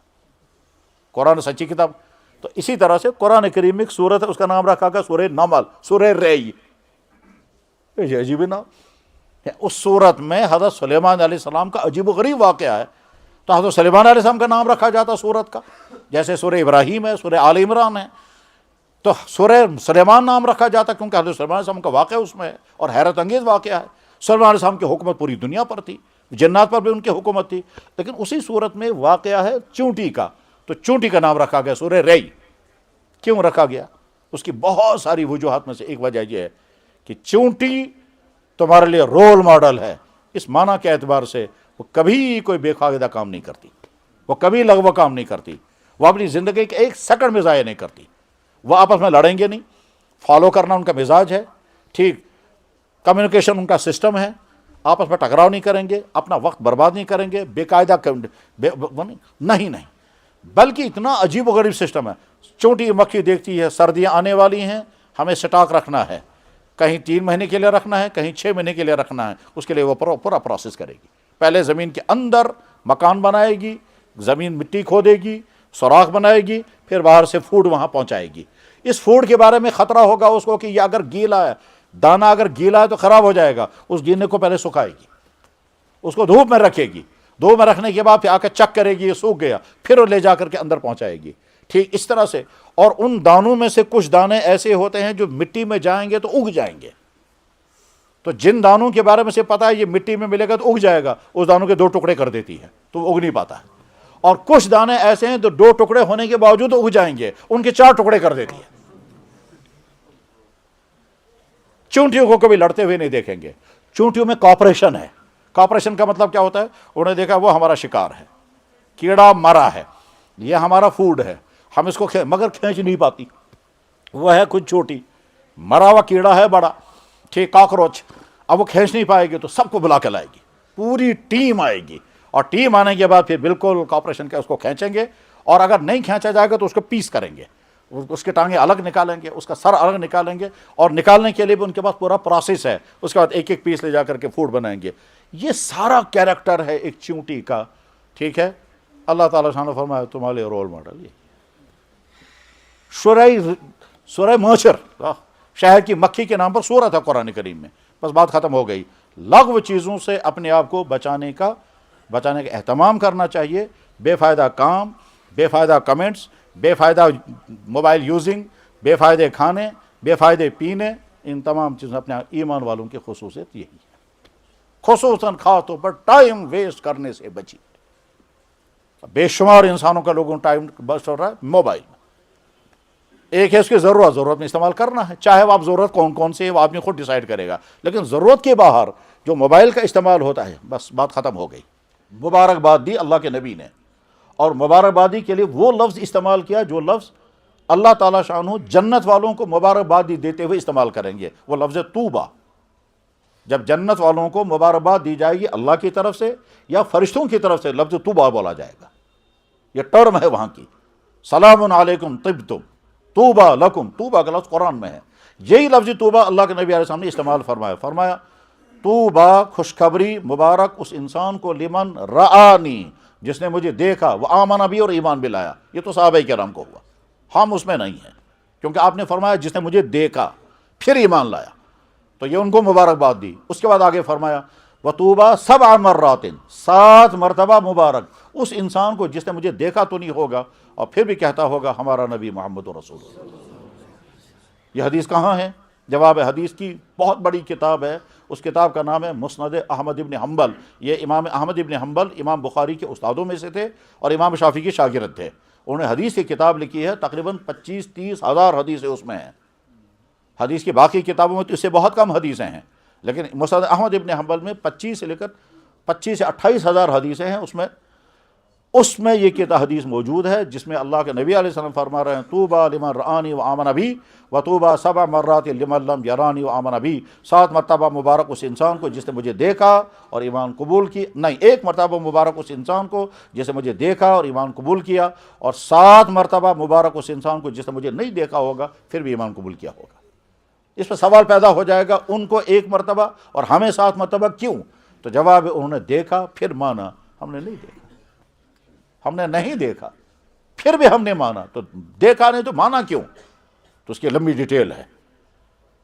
اللہ نے اعلان کیا میرا نبی، سارے نبیوں نے اعلان کیا یہ نبی، فرشتوں نے اعلان کیا یہ نبی، پھر لاکھوں انسانوں نے اس نبی کو دیکھا اور مانا. ان لاکھوں انسانوں نے اپنے سے زیادہ بڑے لاکھوں انسانوں تک وہ میسیج پہنچایا، پھر وہ میسیج چلتے چلتے ہم تک پہنچا. تو لاکھوں انسانوں کے ذریعے سے ہم تک وہ میسیج پہنچا ہے. اور ادھر سے اللہ نے ہم کو مسلمان کے گھر میں پیدا کیا. ہم جب شعور کی حالت میں آئے تو ہم نے دیکھا کہ ہاں وہ اللہ جس اللہ نے اپنا تعارف تمام نبیوں کے ذریعے کرایا، اس اللہ نے اپنے نبی بھیجے تھے، آخری نبی محمد رسول اللہ کو بھیجا. اللہ نے اعلان کر دیا میرا نبی ہے، فرشتوں نے اعلان کیا، سارے نبیوں نے کہا، پھر اس کے معجزات نے ظاہر کیا، پھر مخلوقات نے گواہی دی، یہاں تک کہ پتھروں نے بھی گواہی دی اور وہ ریکارڈ میں موجود ہے. پھر اس کا کیریکٹر ہم سب کے سامنے ہے. اور اللہ کے نبی نے لوگوں سے کہا فقط لبثت فیکم عمرا من قبلی، اے انسانوں تو مجھے دیکھو، میں نے ساری زندگی تمہارے سامنے گزاری ہے، میری زندگی میں کوئی اخلاقی کمی پائی تم نے؟ اس نبی کو لاکھوں نے مانا، اور وہ دنیا کے سب سے سچے لوگ تھے صحابہ کرام. پھر ان لاکھوں نے لاکھوں کو، اور تو ہوتے ہوتے یہ سارا میسیج ہم تک پہنچا. اس لیے ہم اللہ کو مانتے ہیں. ہم دنیا کی بے شمار چیزوں کو مانتے ہیں صرف اس لیے کہ ہم تک وہ بات پہنچی ہم نے دیکھی نہیں. جتنے شہروں کو ہم مانتے ہیں وہ شہر ہم نے دیکھے نہیں ہیں، جتنے انسانوں کو ہم مانتے ہیں وہ ہیں، حالانکہ ہم نے دیکھے نہیں ہیں. ہسٹری کے بے شمار انسانوں کو ہم کہتے ہیں فلانا بھی تھا، حالانکہ ہم نے دیکھا نہیں. میں ایک مرتبہ مدراس میں تھا، وہاں کشمیری کے طالب علم ملا، طالب علم وہ جاب کر رہے تھے وہاں. کہنے لگے جی میں پوچھنا چاہتا ہوں. میں نے کہا کہیے. کہنے لگا ناراض نہیں ہونا. میں نے کہا کوئی ناراضگی نہیں، فرمائیے. کہنے لگے جس کو ہم نے دیکھا نہیں اس کو ہم مانیں گے کیوں؟ میں نے کہا کون؟ کہنے لگا اللہ. ہم نے دیکھا نہیں ہم مانیں گے کیوں؟ تو میں نے کہا اگر کرائٹیریا یہی ہے پہلے دیکھیں گے پھر مانیں گے تو میں آگے ڈیٹیل بتاتا ہوں. ان کو تفصیل سے سمجھایا تو میں نے کہا دیکھیے میری بھوک آپ نے نہیں دیکھی، میری روح آپ نے نہیں دیکھی، میری عقل آپ نے نہیں دیکھی، میں بھی آپ کی نہیں دیکھتا. 10-20 مثالیں ایسے ہی دی. پھر ساتھ میں یہ کہا جن بے شمار انسانوں کو آپ مانتے ہیں، مثال دینے کے لیے اس کو میں نے کہا آپ مانتے ہوں گے شیکسپیئر بہت بڑا انگریزی کا رائٹر تھا. ہاں آپ نے دیکھا نہیں ان کو. ہمارے یہاں مشہور شخص ہے علامہ اقبال، آپ نے دیکھا نہیں آپ مانتے ہیں. تو آپ تو کہہ رہے تھے جس کو دیکھا نہیں اس کو کہنے لگے وہ تو میسیج پہنچ. میں نے کہا اس سے بڑی میسیج ہم تک پہنچی ہے اللہ کی. خیر، تو اللہ نے ہم کو ایمان کی دولت عطا فرمائی. بار بار یہ احساس پیدا ہو جانا چاہیے یا اللہ میں اس کیٹاگری میں ہوں جس کیٹاگری کو آپ کا نبی 7 مرتبہ مبارکباد کر رہا ہے. تو میں اپنے آپ کو معمولی کیوں سمجھوں گا؟ میں تو بہت سپیریئر ہوں اس دنیا کا کہ میں ایمان والا ہوں، میں اللہ کو ماننے والا ہوں. اس اللہ کو جس نے یہ کائنات بنائی کسی اور کو نہیں. میں مخلوق کو اللہ نہیں مانتا، میں مخلوق کے سامنے سر نہیں جھکاتا، میں نہ سورج کے سامنے، نہ زمین کے سامنے، نہ چاند کے سامنے، نہ جانور کے سامنے، نہ اپنے ہاتھ سے بنائے ہوئے کسی، نہیں، ہم اس اللہ کو مانتے ہیں جس ساری کائنات کا خالق ہے۔ اور کس کے ذریعے سے مانتے ہیں؟ کہ محمد رسول اللہ کے ذریعے، یعنی اس کائنات کا خالق ہمارا معبود، اس کائنات کی سب سے اونچی ہستی محمد رسول اللہ ہمارا نبی، اس کائنات کا سب سے سچا دین ہمارا دین، اس کائنات کی سب سے سچی کتاب قرآن ہماری کتاب۔ ان میں سے نہ معبود اللہ کے برابر کوئی ہو سکتا ہے، نہ نبی محمد رسول اللہ کے برابر ہو سکتا ہے، نہ کتاب قرآن کے برابر کوئی ہو سکتی ہے، نہ مذہب کوئی کلام کے برابر کوئی۔ اب جب اللہ نے ہم کو یہ نعمت عطا فرمائی ہے تو ہم میں سے ہر شخص کی ذمہ داری ہے کہ وہ دیکھے بار بار میں وہ سب کچھ کر رہا ہوں جو میرا اللہ اور میرا نبی مجھے کہتا ہے، ان تمام چیزوں سے میں بچتا ہوں جن کو اللہ اور میرے نبی نے بیان کیا ہے۔ اللہ نے کچھ چیزوں کا حکم بھی دیا، کچھ چیزوں کو بیان بھی کیا، اللہ کے نبی نے کچھ چیزوں کا حکم کیا، کچھ چیزوں کو بیان کیا۔ سسٹم بالکل واضح ہے، کچھ چیزیں تمہیں کرنی ہیں، کچھ چیزیں تمہارے لیے بیان کر دی گئی۔ جو چیزیں بیان کر دی گئی وہ اس لیے نہیں بیان کی گئی کہ کوئی ظلم ہے خدا کی طرف سے، نعوذ باللہ من ذالک، یا وہ چیز بڑی اچھی تھی پھر بھی اللہ نے بیان کرنا ہے، ایسا نہیں ہے۔ جتنی چیزیں اسلام میں حرام ہیں، ہر ایمان والے کو یقین ہونا چاہیے کہ اس کے اندر کوئی خرابی ہے، اس وجہ سے اللہ کے نبی نے اس کو حرام کیا ہے۔ اللہ نے پیدا کی پھر وہی کہہ رہے ہیں یہ نہیں کھانا، اللہ نے پیدا کیا پھر وہ کہہ رہے ہیں یہ نہیں پینا، تو وجہ تو ہوگی نا خامخواہ۔ ایک طرف سے اللہ یہ فرماتے ہیں میں نے سب تمہارے لیے بنایا، قرآن میں جگہ جگہ اللہ تعالیٰ فرماتے ہیں میرے بندو یہ ساری میں نے تمہارے لیے بنائی، یا ایھا الذین آمنوا کلوا من الطیبات ما رزقناکم، اے میرے بندو کھاؤ یہ سب کچھ میں نے تمہارے لیے بنایا۔ خلق لکم ما فی الارض جميعا، زمین میں جو کچھ میں نے تمہارے لیے بنایا۔ احسان کے ساتھ بھی اللہ فرماتے ہیں، حاکمانہ طور پر بھی، رحیمانہ طور پر بڑی محبت کے ساتھ فرماتے ہیں میرے بندے یہ تو سب میں نے تیرے لیے بنایا۔ اور کبھی کہتے ہیں میں نے تمہارے لیے بنایا تو میری نافرمانی کیوں کرتے ہو؟ کبھی حاکمانہ انداز میں اللہ خطاب کرتے ہیں اور کبھی محبت کے ساتھ رحیمانہ انداز میں کہتے ہیں میرے بندے میں نے سب کچھ تیرے لیے کیا، تو مجھے چھوڑ کر کہاں جاتا ہے، تو میرے علاوہ کسی اور کی طرف کیسے جھکتا ہے؟ خدا نہ خواستہ ایک آدمی بیمار ہو جائے، ڈاکٹر کے پاس جائے گا، ڈاکٹر اس کو کہتا ہے یہ آپ کو دوائی کھانی ہے اور ان چیزوں سے پرہیز کرنا ہے۔ کبھی کوئی انسان نہیں کہے گا یار بڑا ظالم ہے یہ ڈاکٹر، اس نے مجھے بین کر دیا وہ ساری چیزیں جن کا مجھے بڑا مزہ آتا تھا کھانے میں، میری فیوریٹ ڈشیں مجھے بین کر دی جس کا مجھے بہت ہی زیادہ، ڈاکٹر نے بین کر دیا آپ اسموکنگ نہیں کر سکتے، کوئی نہیں کہے گا ڈاکٹر غلط کہہ رہا ہے، کہتا ہے ہاں یہ تو ہے ایسی چیز۔ بلکہ کبھی ایسا بھی ہوگا ایک دن ڈاکٹر کہے گا یہ چیز آپ کھائیں گے، اگلے دن کیا آپ نہیں کھائیں گے۔ کمزوری آ گئی کہیں گے ڈرائی فروٹ کھاؤ، یورک ایسڈ بڑھ گیا اگلے دن کہے گا بند کر دیں، چھاتی خراب ہوگی کہے گا ٹھنڈی چیزیں مت پینا، دہی مت کھانا، پیٹ میں گرمی آ گئی چھاتی ٹھیک ہوگی کہے گا لسی پیو، تو ایک دن اسے منع کر دیا تو ایک دن کہے گا پیو۔ پروٹین کی کمی ہے، کمزوری ہے، کہنے لگا سوپ کھاؤ، گوشت کھاؤ، دودھ پیو۔ خدا نہ خواستہ تکلیف شروع ہو گئی، پروٹین تکلیف شروع ہو گئی، ڈاکٹر نے کہا یہ چیز بھی بند ہے، یہ چیز بھی بند ہے۔ ایک دفعہ ایک صاحب نے مجھ سے کہا، کہنے لگا جی میں حیران ہوں، میں نے کہا کیا ہوا؟ کہنے لگا ڈاکٹر نے کہا دودھ اور دودھ کی بنی ہوئی ساری چیزیں بند کر دو، ملک اور ملک کی ساری چیزیں بند کر دو۔ میں نے کہا وجہ ہوگی کچھ؟ کہنے لگا مجھے کوئی پیشاب کی پریشانی ہو گئی تھی، اس پیشاب کی پریشانی نے، میں نے کہا ہاں ایسا ہوتا ہے کہ اگر آپ کے پراسٹیٹ میں ورم آ گیا تو دودھ کی ساری چیزیں بند کر دیتے ہیں، حالانکہ یہی دودھ جو ہے وہ کیلشیم کی وجہ سے کہتے ہیں کھاؤ، تو کبھی کہتے ہیں چائے پیو، کبھی کہتے ہیں بند کر دو۔ تو غرض یہ کہ ہم ڈاکٹر پر ٹرسٹ کر کے اعتماد کر کے کہتے ہیں جو یہ کہے گا، تو ہم اللہ اور اللہ کے نبی پر کیوں اعتماد نہیں کریں گے کہ اللہ نے اگر جو چیزیں بند، اس میں وجہ ہوگی کچھ، بلا وجہ نہیں ہو سکتا کہ اللہ نے جو چیزیں بیان کر دی ہیں وہ بلا وجہ نہیں ہو سکتی، اس کا نقصان یا تو ذات کو ہوگا یا سوسائٹی کو ہوگا۔ سوسائٹی کو جن چیزوں ان کو بھی اللہ بیان کر دیتے ہیں، مثلا رشوت اللہ نے حرام کر دی کیونکہ اس کا نقصان سوسائٹی کو، سارے انسانوں کو ہوگا۔ ذات کو جو نقصان ہوگا اس کو اللہ بیان کرتے ہیں، مثلا شراب۔ ایک طرف سے اللہ نے وہ ساری چیزیں الاؤ کر دی ہیں جس کی انسان کو ضرورت ہے، سونا بیان نہیں کیا، کھانا بیان نہیں کیا، پینا بیان نہیں کیا، لکوڈ کی جتنی چیزیں ساری الاؤ کر دی۔ ہاں صاحب آپ پانی بھی پئیں گے، دودھ بھی پئیں گے، لسی بھی پئیں گے، جوس بھی پئیں گے، شربت بھی پئیں گے، سب تمہارے لیے ہے، ٹھیک ہے، لیکن اسی اللہ نے کہا شراب نہیں پینا۔ ایک طرف سے زمین سے اگنے والی ساری چیزیں حلال کر دی، دوسرے فرمایا زمین سے اگنے والی نشیلی چیزیں استعمال مت کرنا۔ ایک طرف سے اللہ نے سارے جانور حلال کر دیے، ٹھیک، جانوروں کا گوشت تم کھا سکتے ہو، اسی اللہ نے کہا اس جانور کا گوشت نہیں کھانا، اس کا دودھ نہیں پینا۔ جانور کے اندر لکوڈ ہے دودھ، فرمایا پیو، اسی جانور کے اندر دوسرا لکوڈ ہے خون، فرمایا نہیں پینا۔ قرآن میں ایک طرف سے اللہ تعالیٰ فرماتے دودھ میں نے تمہارے لیے بنا پیو، دوسری جگہ اللہ تعالیٰ فرماتے خون میں نے تمہارے حرام کا دے یہ نہیں پینا. تو وجہ ہوگی کچھ، خامہ کا تو نہیں ہو سکتا. اب آج کی ریسرچ نے ہم کو بتایا کہ انسان کا ڈائجسٹو سسٹم خون کو ڈائجسٹ نہیں کر سکتا، اور وہ چند دنوں میں ہی انسان کا معدہ بیٹھ جائے گا، کیونکہ ڈائجسٹو سسٹم اللہ نے جنگلی جانوروں کا الگ بنایا، انسانوں کا الگ بنایا، گھاس کھانے والے جانوروں کا الگ بنایا. گائے کے سامنے اسی کا دودھ رکھیں گے وہ نہیں پیے گی، پانی رکھیں گے پی لے گی. گائے کے سامنے گوشت رکھیں گے وہ نہیں کھائے گی، گھاس رکھیں گے وہ پیے گی. شیر کے سامنے گھاس رکھیں گے تو وہ کہے گا میں شیر ہوں، میں تھوڑے گھاس کھانے والا ہوں، وہ تمہاری گائے ہے. تو غرض یہ کہ ڈائجسٹو سسٹم اللہ نے الگ الگ بنائے ہیں. ہماری ڈائجسٹو سسٹم کے لیے دودھ فائدے مند ہے، خون زہر ہے، اس خون کو حرام کر دیا گیا. یہی وجہ ہے کہ جو جانور ذبح نہیں کیا جاتا ہے اس کا گوشت انسان کے لیے مضر طے ہے یہ، اور جو جانور ذبح کیا جاتا ہے اس کا گوشت انسان کے لیے فائدے مند ہے، کوئی اس میں ڈیفیکٹ نہیں. تو اللہ نے کیا کیا چیزیں ہم پر لازم کی ہیں وہ، اور اللہ نے کیا کیا چیزیں حرام کی ہیں وہ ہر ایمان والے کو سمجھنا ضروری ہے. وہ آدمی جو ایمان والا نہیں ہے وہ کہے گا یا اللہ میں تو آپ کو مانتا ہی نہیں، تو میں آپ کی بات کیوں مانوں گا. لیکن ہم ایمان والے ہیں تو جب اللہ فرمائیں گے میرے بندے تو مجھے مانتا ہے میں تیرا رب ہوں، تو مجھے مانتا ہے یہ سب کچھ میں نے تیرے لیے بنایا، تو مجھے مانتا ہے یہ میرا نبی ہے، تو ایمان والا ہے، تو معمولی نہیں ہے، تو بہت قیمتی. یہاں تک کہ قرآن میں اللہ تعالیٰ شانو ایک جگہ فرماتے ہیں جو ایمان والے ہیں وہ بہترین مخلوق ہے، اور جو ایمان سے محروم ہے وہ بدترین مخلوق ہے. قرآن میں اللہ تعالیٰ فرماتے ہیں ان الذین کفروا من اہل الکتاب والمشرکین فی نار جہنم خالدین فیہا اولئک هم شر البریہ. بدترین مخلوق ہے وہ جو میری زمین پہ رہ کر میرا انکار کرتے ہیں. بدترین مخلوق ہے وہ میری بنائی ہوئی چیزیں کھا کر پھر کہتے ہیں ہم اللہ کی بات نہیں مانیں گے. بدترین ہے وہ آنکھ میں نے دی، وہ چاہتا ہے جہاں میں چاہوں وہاں میں دیکھوں، اور میں آنکھ کے بارے میں میرا حکم ماننے کو تیار نہیں.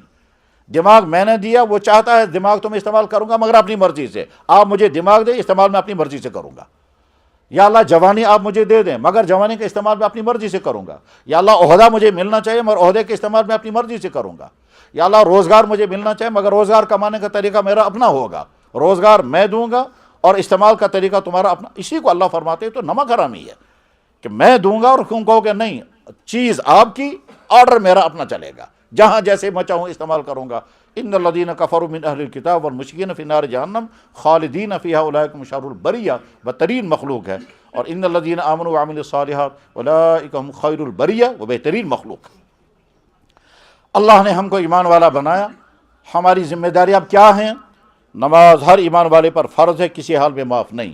ہر آدمی اپنے آپ کو میٹر لگا کے دیکھے کیا حالت ہے. زکوٰۃ ہر مالدار پر فرض ہے، ہر آدمی میٹر لگا کے دیکھے میں زکوٰۃ ٹھیک طرح سے ادا کر رہا ہوں یا نہیں. روزہ رمضان آتا ہے فرض ہے، ہر آدمی میٹر لگا کے دیکھے ان کی حالت کیا ہے. حج فرض ہے ہر ایمان والے پر بشرطے کہ اتنی مالی پوزیشن ہو. اگر حج فرض ہو چکا ہے اور اس میں کوتاہی ہو رہی ہے تو بہت خطرناک حدیث ہے، بہت ہی خطرناک حدیث ہے، جس میں اللہ کے نبی نے فرمایا جس پر حج فرض ہو چکا ہو، رکاوٹ کوئی نہ ہو، پھر بھی وہ حج نہ کرے تو مجھے کوئی پرواہ نہیں، وہ چاہے یہودی مرے یا نصرانی مرے. تو ہر مرد اور عورت اپنے، یہ تو ہوا چیپٹر نمبر 1. اس کے بعد آگے اللہ نے اور اللہ کے نبی نے حکم دیا اپنے ماں باپ کے ساتھ بہتر سلوک کرو. تو ہر آدمی کو دیکھنا ہے میرے ماں باپ اگر زندہ ہے میرا رویہ ان کے ساتھ کیا ہے. میں ان کا وہ بیٹا ہوں جس پر میرے ماں باپ فخر کرتے ہیں، یا میں وہ بیٹا ہوں جس کے متعلق میرے ماں باپ تنہائیوں میں آنسو بہاتے ہیں، یہ کیوں اتنے چوہے سے. تو ایک صاحب نے مجھے ابھی چند دنوں پہلے فون پر روتے ہوئے بتایا، میں نے دیکھا بھی اس وقت کو، کہنے لگا جناب ایک ہی بیٹا ہے، میں نے بڑی محبتوں سے پڑھایا لکھایا، زمین بیچی، ہائی تعلیم دلوائی، ٹھیک اسکالر بن گیا، پی ایچ ڈی ڈگری بھی ہولڈر، اس کے بعد پھر بہت اچھی جاب لگ گئی، بہت اچھا ملازم بن گیا. اس کے بعد ہم کو کہتا ہے یار گاؤں میں نہیں رہ سکتا، بیوی کو لے کر کے چلا گیا، ہم 2 بوڑھے میاں بیوی ہیں، اب ہم کیا کریں گے. پھر ساتھ میں کہتا ہے اکو نیچو کاش ایسے میں نہ میچو، کاش وہ ایسا بچہ نہ ہوتا.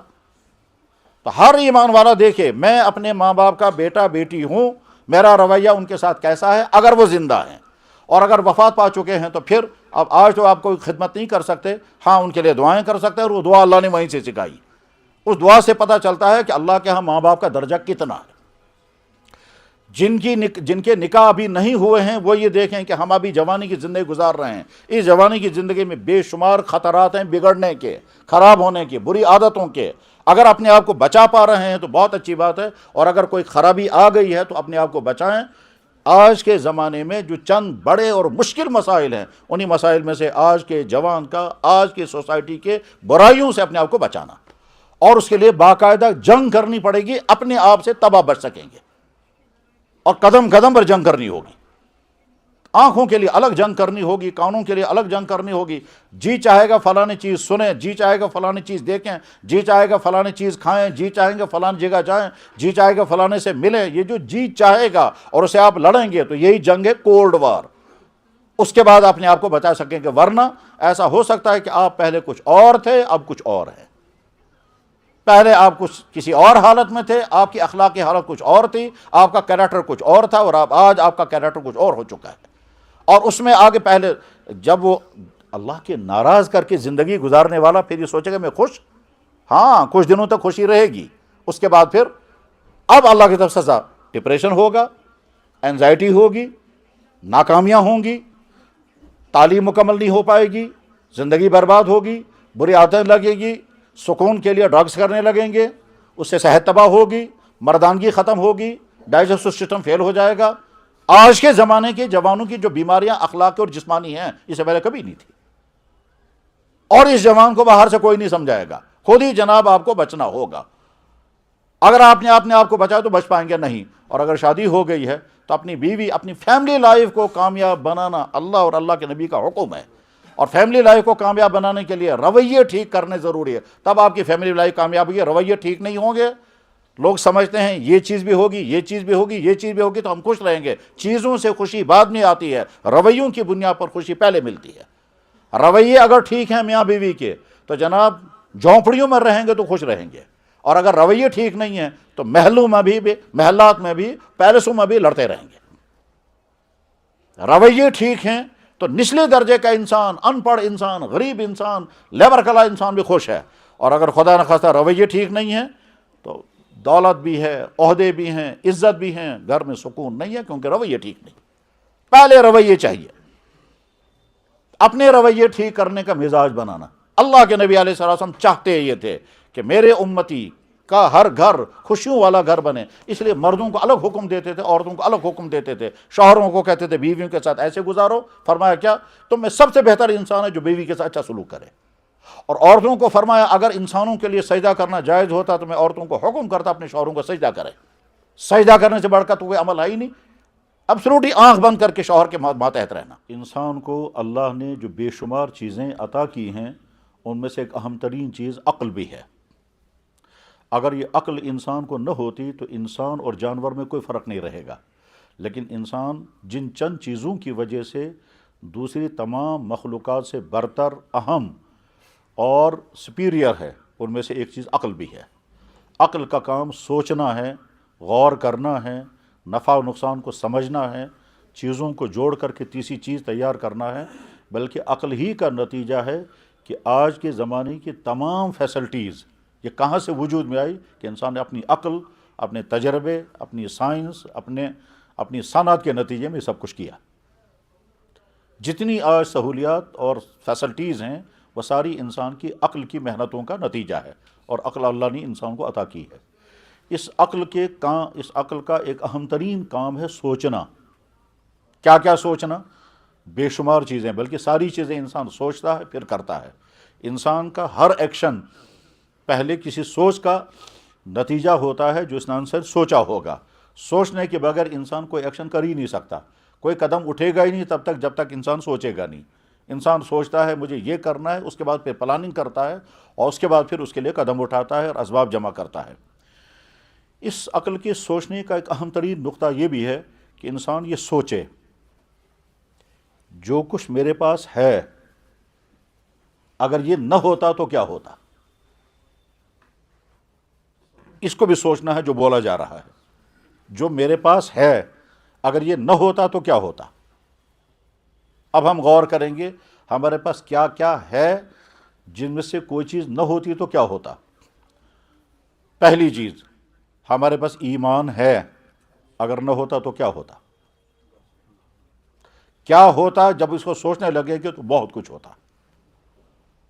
ان میں سے یہ بھی ہے ہمارا نام کچھ اور ہوتا، ہماری شکل کچھ اور ہوتی، ہماری سوچ کچھ اور ہوتی، ہمارا ماتھا کسی اور کے سامنے ٹکتا، ہماری منزلیں کچھ اور ہوتی، ہمارا تھاٹ بالکل الگ ہوتا، ہماری زندگی کے ایکشن بالکل الگ الگ ہوتے۔ غرض یہ کہ سب کچھ ڈیفرنٹ ہوتا اگر ایمان نہ ہوتا۔ صاحب اسی طرح سے اگر ہمارے پاس فل باڈی ہے تو اس کی معنی یہ ہے کہ ہم بہت آرام کے ساتھ اپنی باڈی سے فائدہ اٹھا رہے ہیں۔ اس باڈی میں اگر ایک چیز بھی کم ہوتی تو کیا ہوتا؟ مثلاً آنکھوں میں دیکھنے کی صلاحیت نہ ہوتی، یعنی نابینا ہوتے تو کیا ہوتا؟ اگر ہم بہرے ہوتے تو کیا ہوتا؟ اگر ہم گونگے پاگل ہوتے تو کیا ہوتا؟ فزیکلی کسی طرح سے اب نارمل ہوتے تو کیا ہوتا؟ لیکن اللہ نے نہ ایمان سے محروم رکھا اور نہ باڈی کے اعتبار سے کسی ڈیفیکٹ میں مبتلا رکھا۔ پھر باڈی میں دو چیزیں ہیں، ایک ہے انسان کا دماغ اور ایک انسان کا جسم۔ جسمانی اعتبار سے بھی دنیا میں بے شمار لوگ طرح طرح کی کمیوں کا، طرح طرح کے کمزوریوں کا، طرح طرح کی خامیوں کا شکار ہوتے ہیں اور دماغی اعتبار سے بھی ہوتے ہیں۔ تو اللہ نے ہم کو دماغی اعتبار سے بھی فٹ بنایا اور جسمانی اعتبار سے بھی فٹ بنایا۔ یہ سوچ کا نتیجہ ہے جو ہم سوچ رہے ہیں۔ پھر زندگی گزارنے کے لیے جو کچھ ہونا چاہیے وہ ہمیں معلوم نہیں تھا۔ اب جب معلوم نہیں تھا تو ہم اس کی ڈیمانڈ بھی نہیں کر سکتے تھے، اور اگر معلوم ہو جاتا اور سورس نہ ہوتے تو ہم اس کو مہیا بھی نہیں کر سکتے تھے۔ مثلا زندگی گزارنے کے لیے ہوا ہونی چاہیے، وہ انسان پیدا نہیں کر سکتے۔ زندگی گزارنے کے لیے پانی چاہیے، وہ انسان اتار نہیں سکتے۔ زندگی گزارنے کے لیے غذائیں چاہیں، وہ زمین سے انسان اگا نہیں سکتا۔ زندگی گزارنے کے لیے انرجی چاہیے، ایک خاص درجے کی ہیٹنگ چاہیے، دن اور رات چاہیے، اور ان میں سے کوئی چیز ہمارے اپنے کنٹرول میں نہیں ہے۔ زمین پر کتنی ہیٹنگ آنی چاہیے جس کے بعد اس زمین میں زندگی گزارنا ممکن ہو، وہ انسان کے بس میں نہیں ہے۔ ہاں انسان یہ تو جانتا ہے کہ صاحب ہیٹنگ کی ضرورت ہے، اس ہیٹنگ کی وجہ سے یہ ساری چیزیں پیدا ہو سکیں گی، اور ہیٹنگ نہیں ہوگی تو پھر بہت بڑی مشکل۔ لیکن وہ ہیٹنگ پیدا کرنا انسان کے اپنے بس میں نہیں ہے، بلکہ اور آگے جب جائیں گے تو سائنسی تحقیقات کے نتیجے میں آج جو بے شمار چیزیں معلوم ہوئی ہیں، اسے میں مثلا مشہور ہے گریوٹی، کشش۔ اس قوت کشش ثقل کے نتیجے میں کائنات کیسے چل رہی ہے، یہ تو سائنس میں جا کر کے پتہ چلے گا، اور جن لوگوں نے سائنس پڑھی ہے وہ اچھی طرح سے وہ سمجھ سکتے ہیں کہ اگر قوت کشش نہ ہوتی تو پھر کیا ہوتا۔ لیکن وہ قوت کشش پیدا کرنا انسان کے اپنے اختیار میں نہیں ہے۔ تو زندگی گزارنے کے لیے باہر جو کچھ چاہیے وہ سب کچھ مہیا ہے، اور اس باڈی کے اندر جو کچھ چاہیے وہ سب کچھ ہے۔ یہ ہماری عقل ہم کو بتا رہی ہے۔ پھر اس باڈی کے اندر کیا کیا ہونا چاہیے یہ تب سمجھ میں آتا ہے جب ہم غور کریں گے، اور غور کرتے ہوئے ہم سمجھیں گے کہ اگر یہ فلاں چیز ہم نے استعمال کر لی، اگر یہ نہ ہوتی تو پھر کیا ہوتا۔ مثلا ہم نے کھانا کھایا، دانتوں سے چبایا، اگر دانت نہ ہوتے تو پھر کیا ہوتا۔ ہم نے کھانا کھایا، دانتوں کے چباتے ہوئے منہ کے اندر سے پانی نکلا، لعاب نکلا، اگر یہ نہ نکلتا تو پھر کیا ہوتا۔ نیچے اتارنے کا سسٹم اگر اللہ نے نہ رکھا ہوتا تو پھر کیا ہوتا، اور اندر اگر ڈائجسٹو سسٹم صحیح کام نہ کرتا تو پھر کیا ہوتا، اور ڈائجسٹ ہونے کے بعد اگر اس کے باہر نکلے کہ سسٹم نہ ہوگا تو پھر کیا ہوتا۔ انسان کو زندگی بھر کھجلانا ہے۔ اس کھجلانے کے لیے ضروری ہے ایک تو دماغ کو سگنل جانا چاہیے، کھجلی فلاں جگہ آئی، پھر دماغ کے اندر سینس ہونا چاہیے جو اس کو ریکارڈ کرے کہ مجھے کیا انفارمیشن آئی ہے، باڈی میں کہاں کیا ہوا۔ پھر دماغ کو آرڈر کرنے کی صلاحیت ہونی چاہیے، اور دماغ جب آرڈر کرتا ہے تو اس کے بعد انسان کھجلاتا ہے۔ ان میں سے ایک چیز بھی اگر نہ ہوتی تو پھر کیا ہوتا۔ غرض یہ کہ یہ ساری چیزیں ہمیں ہیں، باڈی انفرادی طور پر بھی اور ملکی قومی سطح پر بھی، انسانوں کی اجتماعی سطح پر بھی، تمام انسانوں کو جو چاہیے وہ بھی ہے، اور تنہا ایک انسان کو چاہیے وہ بھی ہے۔ تمام انسانوں کو چاہیے ہوا، پانی، غذا، گرمی، سردی، غذائیں، زمین سے ساری چیزیں۔ پھر ان ساری چیزوں میں وہ سب کچھ ہونا چاہیے جو ہماری باڈی کی ضرورت ہے۔ زمین سے اگنے والی چیزوں میں وہ سب چیزیں ہونی چاہیے جو انسان کی باڈی کو ضرورت ہے۔ انسان کی باڈی کو کن چیزوں کی ضرورت ہے وہ انسان کو معلوم ہی نہیں ہے۔ وہ تو آج کی تحقیقات سے پتہ چلا کہ انسان کی باڈی کو ضرورت بہت ساری چیزوں کی ہے، اور وہ ایک نئی چیز آ رہی ہے سامنے کہ صاحب یہ بھی چاہیے انسان کو، اور وہ پہلے سے موجود ہے۔ ایک زمانہ تھا لوگ نہیں جانتے تھے کہ انسان کی باڈی کو کیلشیم چاہیے، انسان کی باڈی کو پوٹاشیم چاہیے، انسان کی باڈی کو پروٹین چاہیے، انسان کی باڈی کو آئرن چاہیے۔ انسان نہیں جانتے تھے کہ انسان کی باڈی کے لیے وٹامن کا ہونا ضروری ہے، اور جب یہ دریافت ہوا ساتھ میں یہ بھی پتہ چلا یہ ساری چیزیں ہیں۔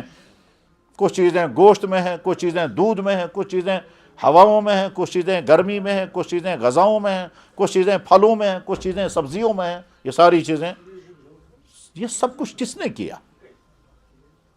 تو فوراً عقل کے سامنے سوال آئے گا یہ سارا کون کر رہا ہے؟ یعنی ہماری باڈی کو جن چیزوں کی ضرورت تھی وہ سب کچھ نے کیا، اور باہر جن چیزوں کی ہمیں چاہیے ضرورت تھی وہ سب کون کر رہا ہے؟ تو اب جب ہم ڈھونڈنے نکلیں گے کون کر رہا ہے تو ہمیں نظر نہیں آتا کوئی، یہ ہے کون جس نے یہ سب کچھ کیا؟ وہ کون ہے کہ جس نے میری باڈی فل بنائی، اور جو مجھے باڈی میں چاہیے تھا وہ سب مجھے دنیا میں مل رہا ہے؟ یہ ہے کون؟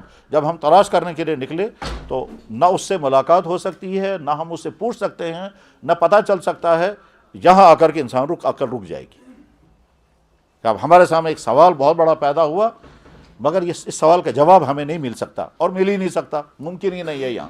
اب اس کا جواب کیا آیا؟ تو جواب ہے جس نے یہ سب کچھ کیا اس نے ایک ٹیم بھیجی، اس ٹیم نے آ کر انسانوں کو بتایا یہ سب کچھ کون کر رہا ہے۔ اس ٹیم کا نام ہے انبیاء علیہ الصلوۃ والسلام، اور جس نے ان کو بھیجا ہے اس نے اپنا پورا تعارف کرایا، اور تعارف کرانے کے بعد پھر انہی نبیوں کے ذریعے سے ہمیں پورا بتایا کہ میں کون ہوں اور تمہارے لیے میں نے کیا کیا کیا، اور جو کچھ بتایا وہ ہم دیکھ رہے ہیں۔ وہی ہے اللہ کی ذات۔ تو اللہ کی ذات نے نبیوں کے ذریعے سے اپنا پورا تعارف کرایا۔ اگر اللہ تعالیٰ شانو یہ تعارف نہ کراتا تو ہم نہیں سمجھ سکتے تھے۔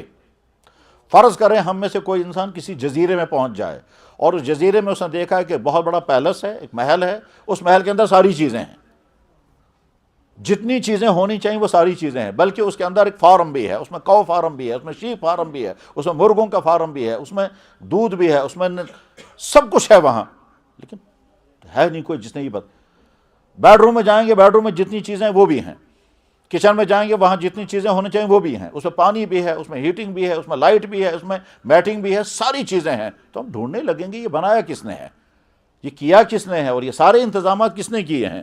اس کے بعد پھر ادھر سے ایک ٹیم آتی ہے، وہ ٹیم آ کر بتائے کہ ہم بتائیں گے آپ کو اس جزیرے کے اندر یہ پیلس کس نے بنایا، اور اس پیلس کے اندر یہ سارے انتظامات کس نے، وہ ہم بتائیں گے، اور جو بتائیں گے آپ دیکھو گے خود جا کر کے وہ سب کچھ ہے۔ چنانچہ اس ٹیم نے آ کر کے بتایا، اور اس کے ساتھ میں ان کے پاس ایک لٹریچر بھی تھا، وہ لٹریچر میں انہوں نے بتایا کہ جو ہم بتا رہے ہیں اس لٹریچر میں وہی لکھا ہوا ہے، اور آپ باہر جا کر دیکھو وہاں وہ سب کچھ ہے۔ بس ٹھیک، یہ جو پیلس ہے یہ کیا ہے؟ یہ دنیا ہے۔ اس دنیا میں کیا کیا ہے وہ سب کچھ جو اس پیلس میں ہم کو نظر آیا تھا ساری چیزیں ہیں۔ یہ بنانے والا کون ہے؟ اس کے بعد ایک ٹیم آئی نبیوں کی، انہوں نے سارا بتایا، ان کے ہاتھ میں کوئی لٹریچر تھا، وہ اسی کا نام ہے اللہ کی کتابیں۔ وہ کتابیں دنیا میں آئی، ان کتابوں میں سیم وہ سب کچھ لکھا ہوا تھا۔ تو اب یہاں پہنچ کر کے انسان کے سامنے کوئی راستہ نہیں ہے سوائے اس کے کہ وہ یہ تسلیم کرے کہ بنانے والا فلانا ہے، یعنی وہ اللہ کی ذات۔ یہاں سے آگے پھر الگ الگ راستے ہو جاتے ہیں، لیکن مجھے ہم ان راستوں کی طرف نہیں جانا ہے۔ اللہ نے اس ذمہ داری سے ہم کو فارغ کر رکھا ہے، اس لیے فارغ کر رکھا ہے کہ ہم کو ایمان والے کے گھر میں پیدا کیا۔ ہم آلریڈی مانے ہوئے ہیں کہ اس کائنات کا خالق و مالک ایک اللہ ہے، جس اللہ نے اپنا تعارف خود کرایا، جس اللہ نے نبیوں کے ذریعے سے اپنا سارا تعارف کرایا، اس اللہ نے اپنے بارے میں جو کچھ بتایا وہ سب ہم اپنی آنکھوں سے دیکھ رہے ہیں۔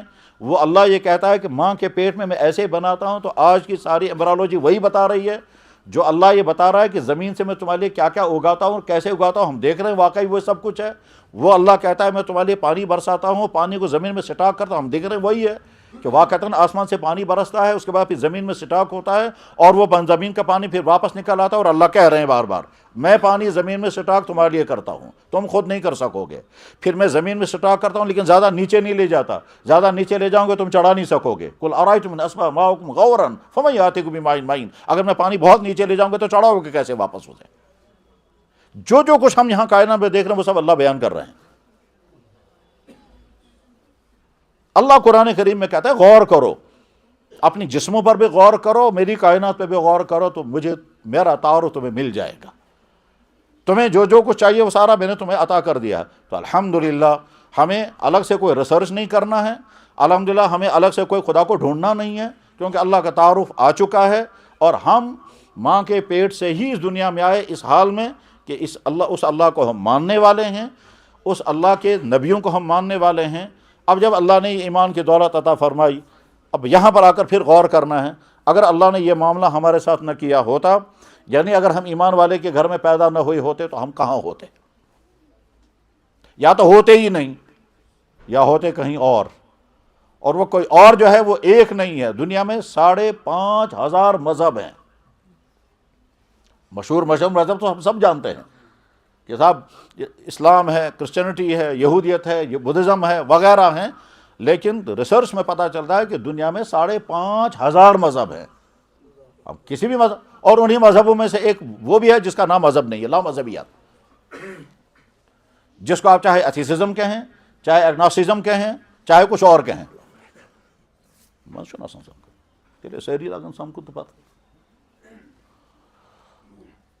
اس میں یہ سب کچھ، لیکن اللہ نے ہم کو ان تمام سے بچایا اور ایمان والے کے گھر میں پیدا کیا۔ بار بار یہ بات سمجھانے کی ضرورت پڑتی ہے اور سمجھانی چاہیے بیان کرنے والوں کو کہ ایمان والوں کو احساس پیدا کراؤ، وہ یہ سوچیں کہ اللہ نے ہم کو ایمان کی دولت ہماری ڈیمانڈ کے بغیر، مطالبے کے بغیر، قربانی کے بغیر عطا کی ہے۔ ایمان والوں کو بار بار یہ احساس پیدا ہو جانا چاہیے کہ اگر اللہ نے ہمارے سے معاملہ نہ کیا ہوتا تو ہماری حالت کیا ہوتی؟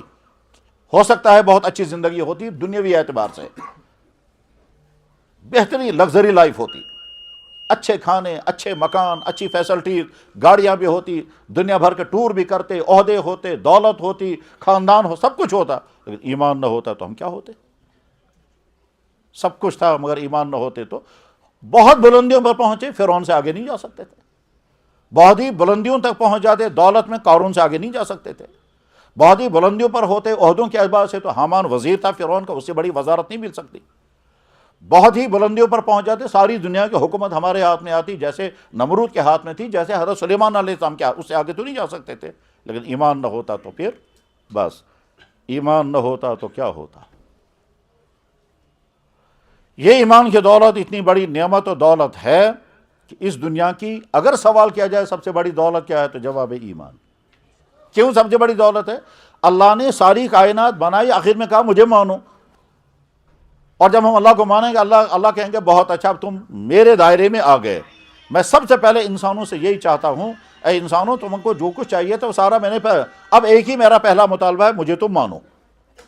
اور انسانوں میں کچھ نہ ماننے والے ہیں، کچھ ماننے والے ہیں، تو اس نہ مانو اور مانو کے امتحان میں اللہ نے ہم کو نہیں ڈالا، ہم کو ماننے والوں میں پیدا کر دیا بغیر کسی ڈیمانڈ مطالبے کے۔ ہم ایمان والے ہیں الحمدللہ۔ آج کے زمانے میں ہم سب میں سے بہت سارے لوگ جس ایک سنگین غلطی میں مبتلا ہیں، وہ ہیں غلط کمٹس کرنا،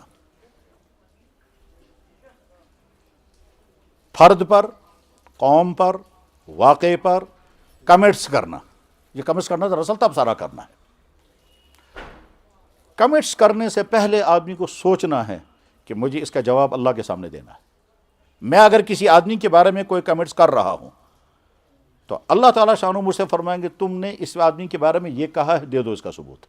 اس وقت کی صورتحال کیا ہے؟ بلا دھڑک کمٹس بھی کیے جا رہے ہیں، شیئر بھی کیے جا رہے ہیں، لائک بھی کیے جا رہے ہیں۔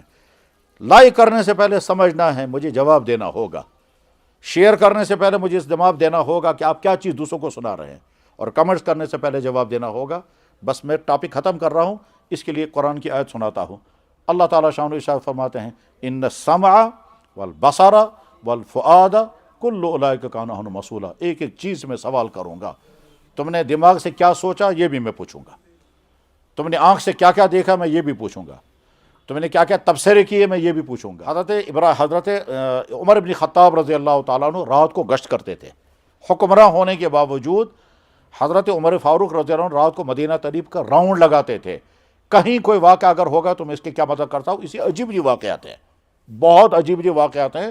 حضرت فاروق اعظم رضی اللہ عنہ مدینہ میں رات کو گشت لگاتے رہتے تھے، تو یہ بھی واقعہ پیش آیا، یہ بھی بہت عجیب واقعہ۔ اس میں سے ایک واقعہ پیش آیا، آپ جب باہر نکلے تو باہر سڑک پر ایک مرد اور عورت بات کر رہے تھے، تو آپ دم جلال میں آ گئے، یہاں سڑک پر کیوں بات کر رہے ہو، تم کون ہو آپس میں مجھے بتاؤ۔ اس کے بعد انہوں نے کہا حضرت ہم میاں بیوی ہیں۔ کہنے لگا میاں بیوی ہو تو سڑک پر کیوں بات کرتے ہو، اپنے گھر میں جا کے کیوں نہیں کرتے؟ کہنے لگا حضرت ہم یہاں کے ہیں ہی نہیں۔ کہنے لگا ٹھیک ہے یہاں کے نہیں ہو، جہاں جا رہے ہو وہاں جا کر بات کرو، یہاں سڑک پر کیوں بات کر رہے ہو؟ کہنے لگا حضرت ہم باہر سے آئے ہیں، ہم یہی تو مشورہ کر رہے ہیں کہ کہاں جائیں۔ تو حضرت عمر فاروق نے فرمایا میرے بھائیو، دیکھنے والے کو کیا پتا چلے گا کہ تم یہاں کے ہو یا باہر کے؟ دیکھنے والے کو کیسے پتا چلے گا کہ تم میاں بیوی ہو؟ دیکھنے والے کو کیسے پتا چلے گا کہ تم مشورہ کر رہے کہاں جائیں؟ دیکھنے والا تو دیکھ کر کہے گا ایک مرد اور عورت سڑک پر بات کر رہے ہیں، اور اس کے دل میں جو برے خیالات پیدا ہو جائیں گے اس کو کیسے تم روکو گے؟ تو وہ کام نہیں کرنا چاہیے جس کام کی وجہ سے دوسرے کو غلط فہمی میں مبتلا ہونے کا خطرہ ہو۔ اور اس کو کہا گیا کہ خبردار بدزنی مت کرنا، یا الذین آمنوا اجتنبوا کثیرا من الظن، اے ایمان والو بدگمانیوں سے بچو۔ بس اب اس کو میں کنکلوڈ کر رہا ہوں کہ مزاج کیا بنا ہوا ہے، کوئی آدمی دوسرے کے متعلق کمنٹس کرے گا اور ان کمنٹس کے ایک ایک لفظ کا اللہ کے ہاں جواب دینا ہوگا۔ جناب جس چیز کو ہم شیئر کر رہے ہیں اس کا بھی جواب دینا، آپ کیا چیز شیئر کر رہے ہیں، اور جس چیز کو آپ لائک کر رہے ہیں اس کا بھی جواب دینا ہوگا، آپ کیا چیز لائک کر رہے ہیں، اور جس چیز کو آپ دوسروں کو پہنچا رہے ہیں اور تبصرے کے ساتھ پہنچا رہے ہیں تو اس کا بھی جواب دینا پڑے گا۔ تو سب سے بڑی بہتی عافیت یہ ہے کہ اسے اپنے آپ کو دور رکھنا چاہیے۔ ایک آدمی نے کوئی بات کہی اور ہماری رائے میں وہ غلط ہے، ہم کہہ سکتے ہیں یہ رائے غلط ہے، لیکن ہم اگر یہ کہیں گے یہ اصل میں دین کا دشمن ہے، اس لیے یہ بات کہی، یہ جو دین کا دشمن میں نے جملہ بولا اس کا مجھے جواب دینا پڑے گا، میں نے اس کی نیت پر حملہ کیا، سامنے سے ایک ایکشن ہوا، اس نے ایک بات کہی، مجھے اس بات سے اختلاف ہے، اس پر میں رائے قائم کروں گا یہ اصل میں دین کا دشمن ہے، یہ اصل میں قرآن کو مانتا ہی نہیں، یہ اصل میں یہ ہے، یہ اصل میں یہ ہے، یہ جو میرا تبصرہ ہے اس تبصرے کا مجھے اللہ کے ہاں جواب دینا ہوگا۔ اس کی رائے غلط تھی تمہاری رائے کے مطابق، مگر اس کی نیت پر تم نے حملہ کیا، ٹھیک، ڈاکٹر نے بہترین انداز میں سرجری کی، سرجری فیل ہو گئی، اب آپ کہیں گے اصلی اور سمس مقصد یہ گھس گسن، یہ جو جملہ ہم نے بولا اس کا مقصد یہی تھا۔ ابھی چند دنوں پہلے ایک صاحب کی بچے کی آنکھ کی سرجری ہو گئی، اس کے بعد پھر اس آنکھ میں انفیکشن ہو گیا تو آنکھ خراب ہو گئی، اب یہ کہتا ہے میں ڈاکٹر کے خلاف کیس کروں گا، میں نے کہا وہ تو الگ مسئلہ ہے، کہنے لگا اصل میں وہ ڈاکٹر ہے ہی ظالم، اس کی نیت ہی خراب تھی میرے بچے کی آنکھ میں نے کہا ہم کیسے کہہ سکتے ہیں بھائی اس کی نیت خراب تھی، تمہارے بچے کی آنکھ خراب کرنے کا مقصد کیا تھا؟ یا تو اس کو غلطی ہو گئی یا تم نے بھی احتیاطی کی ہوگی اور انفیکشن ہو گیا، لیکن تم اس کی نیت پر حملہ کرو گے سوز ویسان یہ نیت پر حملہ کرنا صحیح نہیں ہے، اس کا جواب دینا پڑے گا۔ بس ٹاپک اینڈ ہو رہا ہے، کنکلوڈنگ، جناب غلط کمنٹس کرنے سے اپنے آپ کو بچائیں، غلط تبصرے کرنے سے اپنے آپ کو بچائیں، حدود کے اندر پابند رہنا سیکھیں، فرق مراتب کرنا ضروری ہے، کسی کو فوراً یہ کہنا یہ ہے، یہ فلاں ہے، یہ فلاں ہے، اس سے اپنے آپ کو بچائیں، اور اس کا ورنہ تو خدا کے ہاں اللہ کے ہاں جواب دینا ہوگا۔ بس بات ختم ہو گئی۔ فرض کیجیے کہیں میچ ہو رہا ہے یا ورلڈ کپ چل رہا ہے اور ہم روزانہ اس کو دیکھ رہے ہیں 1-2 گھنٹے، ٹھیک ہے، اس کے بعد ہم نے اگر 10 ون ڈے میچوں کو دیکھا 10 دن 1 گھنٹہ، یہ 10 گھنٹے ہمیں وقت گزارا، ہمیں ملا کیا اس سے؟ وہاں تو جو جیتے ان کو بھی میڈل مل گیا، جو ہارے ان کو بھی پیسہ مل گیا، اور ہم یہاں خواہ خوش ہوتے رہے جناب وہ جیت گیا تو واہ واہ، وہ ہار گیا تو ہائے ہائے۔ تو نہ ہارنے والوں کا ہمارا کیس تھا نہ جیتنے والوں کا ہمارا کیس تھا، ہم خواہ اس کے ساتھ اٹیچ رہے تو لغو کام تھا، یہ بے فائدہ کام تھا۔ بخاری میں حدیث ہے، اللہ کے نبی علیہ السلام نے کیا ارشاد فرمایا، ایک عورت جس نے 100 مرتبہ گناہ کیے تھے، بدترین گناہ کیا تھا، صرف ایک پیاسے کتے کو پانی پلایا، اللہ نے اسی پر مغفرت کر دی۔ اور پیاسے کتے کو پانی پلانے کے لیے اس کو کیا کرنا پڑا؟ بال کاٹنے پڑے، اس کی رسی بنانی پڑی، جوتا نکالنا پڑا، خف اس میں رسی باندھی اور کنویں سے پانی نکال کر کتے کو پلایا۔ اللہ نے فرمایا میری مخلوق کے ساتھ تو نے یہ رویہ کیا، پیچھے سارے گناہ میں معاف کر دیتا۔ بخاری میں حدیث ہے، بلکہ بخاری میں ایک جگہ حدیث ہے، کیا فرمایا اللہ کے نبی نے، راستے میں تکلیف دینے والا کانٹا پڑا ہوا تھا، ایک آدمی نے وہ کانٹا سائیڈ پر کر دیا تو اللہ نے فرمایا میں اسی پر تیری مغفرت کرتا ہوں کہ تو نے میرے مخلوق کے لیے راستہ صاف کر دیا۔ ہم کبھی دیکھتے ہیں یہ جو بیچارہ کھڑا ہوتا ہے ٹریفک والا، یہ دھوپ میں کھڑا ہے اور اس کی وجہ سے لوگوں کو چلنے میں آسانی ہوگی، میں سوچتا ہوں اگر اس کے ذہن میں خیال آیا کہ میری وجہ سے لوگوں کو چلنے میں آسانی ہے، اس خیال کے بعد یہ جو کھڑا ہے یہ اس کی عبادت ہے اور لازمی عبادت ہے۔ لیکن خدا نہ خواستہ یہاں کھڑے رہ کر اگر یہ کوئی غلطی کرتا ہے تو عبادت کی جگہ کو اس نے گناہ کی جگہ بنا دیا۔ وہاں کھڑے رہ کر کے عورتیں بھی گزریں گی، ہو سکتا ہے عورتوں کو دیکھتا رہے، وہاں کھڑے رہ کر کے غلط پیسے بھی کما سکتا ہے، گناہ ہو جائے گا۔ ایک اسی عمل کو ہمارا دین وہ ہے، ایک عورت نے اسلام قبول کیا تھا وہاں بنگلور میں، اس ہائی کلاس کی عورت تھی، بہت زیادہ ہائی تعلیم یافتہ تھی، اسے میڈیا والوں نے سوال کیا آپ نے اسلام قبول کیوں کیا؟ آپ کو کوئی پریشر تو نہیں تھا؟ آپ کو کوئی لالچ؟ اس نے کہا نہ کوئی پریشر نہ کوئی لالچ، میں تو پروفیسر ہوں تو مجھے کیا لالچ کا؟ اس سے پوچھا کیوں اسلام قبول کیا؟ اس نے کہا میں نے وہ دین قبول کیا ہے جس نے ہر چیز کو عبادت بنا دیا۔ کہتا میں میک اپ کرتی ہوں شوہر کے لیے تو میرا دین کہتا ہے یہ بھی عبادت ہے، میں صفائی کرتے ہوں میرا دین کہتا ہے یہ بھی۔ ہمارے دین کی خوبی یہ ہے کہ جناب آپ ڈیوٹی دے رہے ہیں، اپنا رویہ ٹھیک کر رہے ہیں، انٹینشن ٹھیک کر رہے ہیں، آپ کی ڈیوٹی عبادت ہے، چاہے آپ کرسی پر ہیں چاہے فیلڈ میں ہیں۔ بیمار ہو گیا خبر گئی یہ بھی عبادت، مر گیا تعزیت کی وہ بھی عبادت، ناخن کاٹنا عبادت اسلام میں ہے۔ ہمارے دین نے ہر چیز کو عبادت بنا دیا۔ آدمی بیمار ہو گیا ہم اس کی مزاج پرسی کے لیے گئے، اللہ کے نبی فرماتے ہیں 70,000 فرشتے تمہارے لیے دعا کریں گے کہ تم بیمار کو خبر گئے۔ دنیا میں کسی مذہب میں یہ نعمت نہیں ہے۔ ہماری ہر چیز عبادت بن سکتی ہے، ہمارا کمانا، ہمارا ڈیوٹیاں دینا، ہمارا ماتحت ہو کر کام کرنا، ہمارا افسر بن کر کے کام کرنا۔ ایسا رویہ اختیار کرنا چاہیے کہ جب ہم ریٹائر ہو جائیں تو ڈپارٹمنٹ والے یہ نہیں کہنا چاہیے کہ بہت بڑی مصیبت دفع ہو گئی، یہ کہنا چاہیے کہ ایسا انسان ہی ہمیں نہیں ملے گا۔ موت تک کے لیے آپ کے لیے تبصرے آئیں گے، تبصرے وہ ہوں گے جو رویہ ہوگا، تبصرے وہ آئیں گے جو رویہ ہوگا۔ میرا رویہ میرے بھائیوں کے ساتھ جو ہوگا ان کی زبان پر وہی آئے گا۔ اپنے رویے ٹھیک کریں۔ اللہ کے نبی فرماتے ہیں اللہ کو نفرت ہے ان انسانوں سے جو ابغض الرجال ہوں، یعنی اچھے بنو، ہر جگہ اچھے بنو۔ میں مدرسے میں تھا، مجھے فون آیا، ڈاکٹر مجھے کہہ رہے ہیں کہ میں سرجری کر رہا ہوں، 5 یا 6 گھنٹے تک یہ سرجری چلتی رہے گی، اس بیچ میں مجھے 2 نمازوں کا وقت آئے گا، ظہر کی نماز اور عصر کی نماز۔